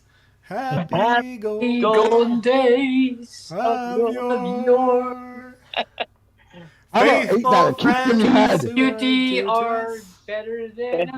How about ain't that a kick in the head? Change the lyrics here. Yeah. Well, it's actually a song. It's an old Frank Sinatra song or Dean Martin song. Ain't that a kick in the head? How about Hey Baby, It's Cold Outside? We'll do that one. Actually, there is a comedian that I can't remember what I'll go find it, because he did a comparison to Baby It's Cold Outside, and the song was I think he compared the lyrics to the song called Wet Ass Pussy, pardon my language. Oh, wow. Right? And he is like, but this is the song that got canceled. And he was reading the lyrics to this other song, and it was absolutely so vulgar and disgusting that just the title alone can make you imagine what the lyrics are. Right. And it's like, if this is what we cancel, and then this is what we consider acceptable, we are down the rabbit hole, folks. We are down the rabbit hole. Officially, yes. That's where we're at, right? I mean, there's so many people that got canceled from back in the day, like the what was his name? The famous haranguing judge William Begbie, who actually sometimes sided with a First Nations person over a white guy. But Roderick Finlayson has never been canceled, probably never will be canceled. This is the guy who blew up the Chiefs' House of the Cannon. This is the guy who sent the native people from downtown where they were near the Songhees to Esquimalt because they were, quote, unsightly and they didn't want the Queen to see them. Like, nobody cancels him. Well, exactly. You know, when we take a look at when we take a look at the insanity that we're facing from our governments, it makes you wonder, what are they thinking? Like, are they even operating in the vicinity of reality? What's really shocking to me is if you watch young stand-up comedians now, it's not the stand-up routine; it's their therapy session they can't afford. Yeah, Pretty much, right? Yes. They're doing 10 minutes of dialogue that they should be telling a therapist, and they can't afford to. Yeah. For everybody that's tuning in right now, after just tuning in, you're watching PWD Allies Christmas Telethon, a special edition before Christmas. This will be the last live broadcast until after Christmas. So if you are in the financial means and you would love to contribute, donate to our telethon, here's the opportunity. You can also donate after the live feed today, and definitely just click on the link and you'll see the dollar sign beside the emoji. Yeah, and again, I'll explain it. And you can do e-transfer as well. Yeah, Yeah, and I can explain it again. Like we have super chat enabled now because we're live. So if you look in the chat box, there's a dollar bill there. You just click on the dollar bill and you can donate. But after the fact, when this just becomes a video and not a live chat anymore, there is something called a super like or a super thanks with another dollar sign and a heart, where you can donate after the fact. And we also have a join button on the left hand side by my picture there, my profile picture. Where can you share your screen so that we can see what you're talking about? Actually, is that possible? I can't because my computer is the whole studio, and if I share my screen, then everything goes blank. so I can't do that. But basically, if you look at the bottom of the video, I've got my profile picture on the left hand side at the bottom of the video, and then right beside that is the join button, so you can join there and then pick your tier level of membership. So again, you have the $3 Apple the $3 Timbit level, the $5 Apple Fritter level, the frozen folks, the $12 double level. And we're looking for sponsorships from Tim Hortons here. Yeah, and the $30 Bublé level. So again, all this can be done after Pepsi the fact. will do too. Does anybody remember the movie they did called Ford versus Ferrari with Matt Damon and Christian? Yeah. And there's a scene where Ford wants to buy Ferrari, but Ferrari uses them as clickbait so that Fiat will buy them. So that's what we need to do here. We need to figure out. We need to get Tim Hortons all worked up so that McDonald's will come and buy us. There you go. There we are. Yeah. So Tim Hortons, you're watching this. You want to be a sponsor? Reach out to us. Wow. You want to the telethon? Reach out. Yeah, and I'm still hoping that eventually one of these days Michael Bublé is going to watch us and kick us a $5 bill each. You know. Any. Well, instead of saying Bublé, you should say bubbly. Bubbly, that's true. Bubbly, bubbly level, yeah. Getting so wound up. Bubbly I can't even say my name right. What we need to do is we need to figure out a way when he's coming back towards like Vancouver. We need to figure out a way to go and get one of you two guys to be able to add his concert, and then with a big sign, will you please come on my podcast? Yeah. I'm constantly in communication. Brent knows this because I copy Brent all the time. Yep. I am constantly bugging his publicist all the time, sending her emails, and she keeps saying, "Oh, sorry, he can't do it. He can't do it." And it's like, "Oh man!" But I'm sending constantly all the time. Well, I mean, even like even 1 minute, like 30 seconds or whatever. Yeah. I mean, you do a little broadcast. I mean, this the thing is, you take a look at how many of these people are rich, and they have made it. And how many of these people have ended up going and becoming disabled along the way? Yeah, Exactly. Right. Like, Or you know a what? relative or a child or their parent has become disabled, and you sit there and it's like, well, you've got the means to help them out. yeah, Mhm. And that's awesome. yeah. All we're asking for is for you to help us advocate to the government to say, can you please give us the means? Well, and, yeah, and, Somebody talked to Michael J. Fox before he And- croaked. and I'll tell you something. I'll tell you something, MJ. The reason why I'm going after Michael Bublé, I know he's kind of become a little bit of a running joke since the beginning of like the inception of the channel, really. But the reason why I've been going after him is because I know his life story. I mean, not only is he a local celebrity, but one of his children, his first child, got child cancer, and so he knows what it's like as a parent to suffer through like a really serious health hardship. And so more than talking about his fame, I want to have him on the podcast to just talk about like the hardship and all the crap that he went through. Because he understands that, right? So that's why I kind of thought of him as being a good advocate for us, because he already kind of has experienced Michael J. Fox would be another good one too. What's that? Yeah. Michael J. Fox. Yeah, I have reached out to him, but I haven't heard anything from him either. So he is very selective with the appearances he's doing lately, because his Parkinson's has gotten a lot worse. It has, yeah.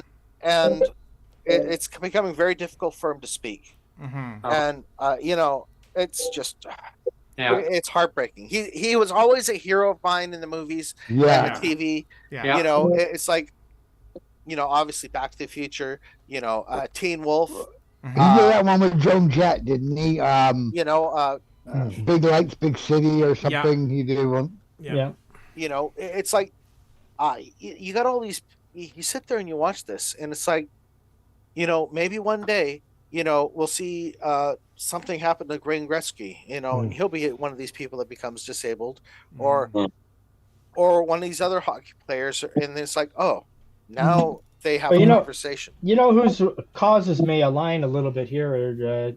There's a big movement with Canadian footballers, CFL, because of all the brain injuries and traumatic brain injuries. CSE, they can go on to have horrible futures thanks to their early career. And I don't know, just thinking. There was a clip from Michael Bublé talking about just recently here, talking about the change of how music will change. I'm going to play a little clip here for everybody. I think it'd be quite interesting. Just a little clip of what he says, how technology is changing music. It's been said that if you're a photographer, the best camera is the one that's with you. So, if you're a singer, what does that say about your best microphone? I've been running all my life. I've been trying to get it right. Sentimentally, the thing I do well. What? Sounds pretty good. The song is two people reaching out to each other and saying, I'm hurting, and the other saying, I hear you, and I love you, and I'm thinking about you. So it seemed, for me at least, really obvious to try to create a song on an iPhone, a device that people will actually be using to stay together with their loved ones. It took no convincing to be a part of this song. When Michael showed me the feature in the voice memos, it kind of blew my mind.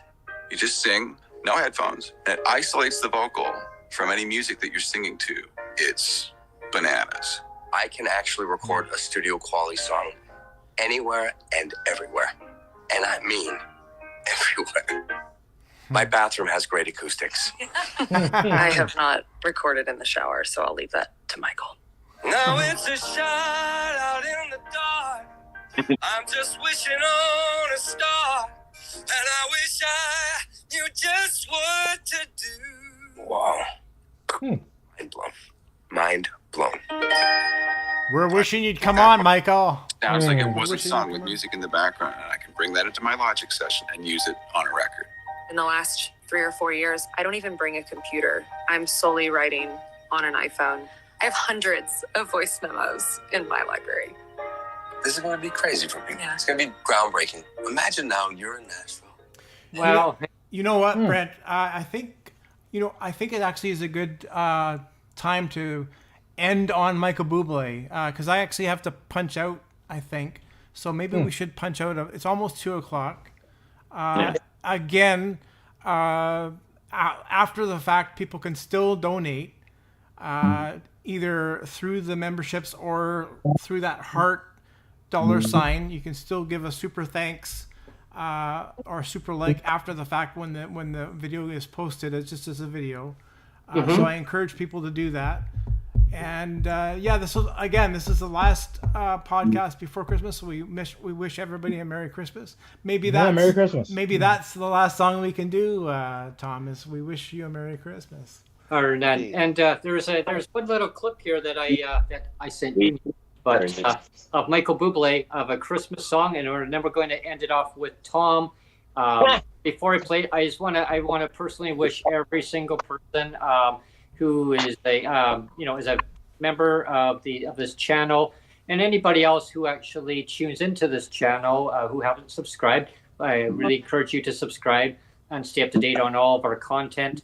I want to wish every person a very Merry Christmas and season's greetings, however you celebrate it. All the best in the coming year. Stay tuned. There won't be any more broadcast from the PWD Allies until after Christmas. I'm going to end it with Michael Bublé, a little clip from Michael Bublé of a Christmas little tune, and then I'm going to hand it over to Tom to steer us out on the show. So here we go. Somewhere you can see somebody waits for you. Kiss her once for me. Have a holly jolly Christmas. And in case you didn't hear, oh, by golly, have a holly jolly Christmas. Let's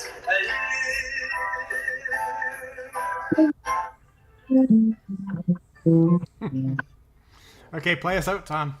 All right. Okay. How does that kick off? We wish you a Merry Christmas. We wish you a Merry Christmas. We wish you a Merry Christmas and a Happy New Year. So bring us some figgy pudding now. Bring us some figgy pudding now. Bring us some figgy pudding and bring some right now. Cheers, everyone. Merry Christmas. Cheers, everyone. And Merry Christmas. Our next two shows to finish off the year. I'll just say as a producer again, I'll put my producer hat on, even though I'm not wearing a hat. The next two shows are let's see what are they now? I'm having my brain fart, Brent. Excuse me for my brain fart. December 27th. It's the 27th, right? Yeah, 27th. The finale is on the 30th. Yeah. Yeah. Sorry. Chad Harridge. I don't know why I get a brain fart. Chad Harridge. He's from Newfoundland, and I have to say that we had him on I don't know, a few months ago, and he made the list as one of the top 22 episodes. He did. It was just a really fun interview, and actually that's one of the things I just wanted to close off the show on, is this year and last year, but this year too. The reason why I do this podcast, and I know the reason you do it, Brent, is like we're doing an important thing. We're doing the advocacy, but for me, it's always been about let's have fun. Yeah. Honestly, that for me is a big thing. Like it is. I want to advocate. But I want to make sure I have fun. And yeah. I just want to say that Chad Harridge was like a really fun interview for me. And there's been a lot of really fun interviews all year. Oh, yeah. And that's why I do it. That's why I do it, for the fun of it. I know you're the same, Brent. We're doing it for the fun of it, right? For the passion, but we're also doing it for the fun of it. And hearing all the amazing stories throughout the year. There's been some great stories and stuff I've learned along the way this year. This year, 2024, has been a lot of turmoil with political leaders coming and going. The CDB promised dangling the carrot. We need to cut the carrot into shreds, right? We need to shred it up. Restart, and commit to a promise that was made by the federal government. Let's correct it. Let's make amends. Let's make it right. Say, admit, like when I screw up on something, like if I'll say, oh, Neil, I shouldn't have done that. Like I'll admit I messed up, right? So what I'm saying to a politician from a federal level, you messed up for whatever reason. Don't be a loser. Just admit. Just admit that you messed up, right? I mean, and move on. Just say, look, we screwed up. We'll give you a mulligan. We'll give you a mulligan. Do over. Just one. Right. Just one mulligan. Yeah. Yeah. Just one mulligan.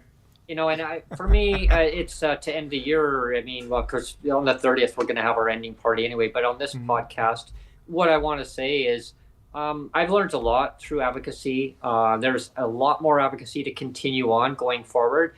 I want to have more wonderful guests like a lot of you that are on this podcast right now. I mean, we're going to bring it to the new year. We're going to have more ideas and do some brainstorming ideas that you want on the show. And we're going to integrate things in as we can. I have a few ideas of what I want to integrate in for next year. Neil knows one of them. We didn't really explore too much of that because the appetite wasn't really there as much this year. Yeah. But there is one thing that I want to integrate in next year. We'll do some test runs and see how that's going to work. But I want all the people on the panel to basically we'll utilize that as a tool going forward. One of them that we're going to integrate is a panel, a small panel. I think there was some appetite people are saying, hey, I enjoyed that panel. Could you bring it back? So yes, we will be bringing that back. Neil and I talked about that already. But it will be to a smaller degree of where the panel was at before. Right. So a little bit more focused, hopefully. A little bit more focused, and Patrick and MJ, you know what we're talking about. But I mean, we're going to stay really focused on really crucial topics. And I think I think one topic, and we're facing such a gig economy. In all ways, is how does a disabled person become, or how does a self-employment person who is disabled navigate when they've got not just, like, for me, for example, it's not just the photography, but I got to do the business aspect, and I suck at the business aspect. So how does someone like Patricia, who makes jewelry, and advocate between her jewelry business and being able to manage her business, or someone that makes that does custom nails, fingernails for? How does someone with a disability manage to keep an overhead and stuff? So self-employment and disability. How does somebody make money on a podcast? Well. Yeah, there we are. So you gotta help you. You could do a whole estimate with even someone that has accessible business. Maybe they even have employees. Alan, that kind of leads me into something that I'm interested in talking about is budgeting for those of us who are on fixed income. Yeah. Like not everybody's is raised in a low income environment. Yeah. Like I wasn't. Some of us, I wasn't. I come from middle class. Middle income. And it's a real shock when you're down to $1,300 a month. When I was running my landscaping business, I was earning somewhere between $8,000 a month, almost. Yeah. So it's a big adjustment, right? Yeah. Why? No, I would say I was probably 800. What do they call it? Whole, and probably about 500 a week net. So someone, but that was a lot in the 90s. Like I was probably pulling in 40, 50K. Back, I remember back in the 90s, Ellen, speaking of that, I was actually working for the Ministry of Education, and I just did that for 3 summers, and it was like throughout the summers, and I had taken a leave of absence from my employment. I was working full-time in a restaurant. I was a host. I was a jack of all trades. I was a host. I was a dishwasher. I was a busser. I was a waiter. I mean, yeah, I had a full-time job. I was guaranteed my Monday to Friday during the daytime. Did they let you wear that hat, Brent? They actually, there was a Christmas party. Actually, you know what? I actually did wear this. I actually wore this. I was the laugh of the Christmas party, and I kept switching back and forth between that, and I had a small one like this one too, and I was like making fun of it, right? And they're like, "Oh God!" So I was the class. I was the actor. Just for some comedy relief before we all sign out of here. Yeah. Has anybody seen Jim Carrey do his facial features where he's not wearing the Grinch costume, but he does the whole face thing? And Christmas stuff. Yeah. But no, he's just the way he changes his face. Yeah. I know. He's not wearing makeup. It's just scary. I'm thinking he's an alien. That's where I'm gonna leave that. Yeah. But with the dollar figure that Ellen is like when I was working for them, I could not believe the amount of the buying power that you could have for the value of a dollar. I got a one check and I didn't even know what to do. I thought they made a mistake and they just said, "This is your job. You go to it. We're in our board meetings. If you something important that you need to talk to us about, tap at the door. And if we're busy, we're not. We can't deal with you." I was just allowed to just run amok, and I was like, "Oh, okay." They're in a meeting. Something frivolous I didn't want to answer, so I had to wait. So I'm like, "Okay, I'm gonna go and take an extra half hour for lunch." What the hell? They didn't even know. Like I walked out the door and I went over to a restaurant, sat there and had lunch and came back and they said, "Okay, so it's lunchtime now. Just it's mandatory." Oh, lunchtime? How long did I get? Oh, an hour. So now I took an hour. So what I mean. But anyway, long story short, $1,483 every 2 weeks. Oh wow. Wow. Yeah, that's about. Yeah, but back then I was like, and now you look at the dollar figure now, what PWD get. I couldn't even believe it. And I was just a rookie. Like they had just hired me on.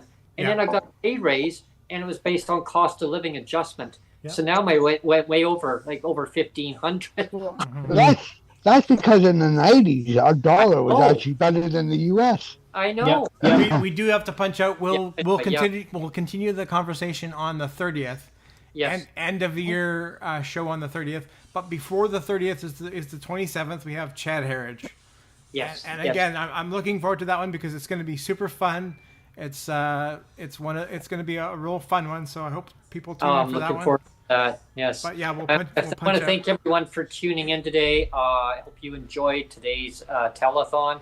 It was quite a success. Lots to work on going forward with it. Stay tuned. If you missed today's telethon and you want to participate by donating, as you know, listen back on the podcast, and we'll explain. You'll listen to how the instructions are to do it. Yeah. To do so, electronic email transfer if you want to do it that way. You want to do PayPal. You name it. The options are there. Just look for the heart with the dollar sign. Look for the heart with the dollar sign and click that. And click it, and it'll take you. Just follow the instructions. Yeah. Thank you so much, and we're going to be doing another fundraiser like this in the new year. Yeah. Stay tuned, everyone, and Merry Christmas. Merry Christmas, everyone. Take care. Merry Christmas. Merry Christmas. Merry Christmas. And have a holly jolly Christmas. This time. We're going to be the happiest bunch of assholes this side of the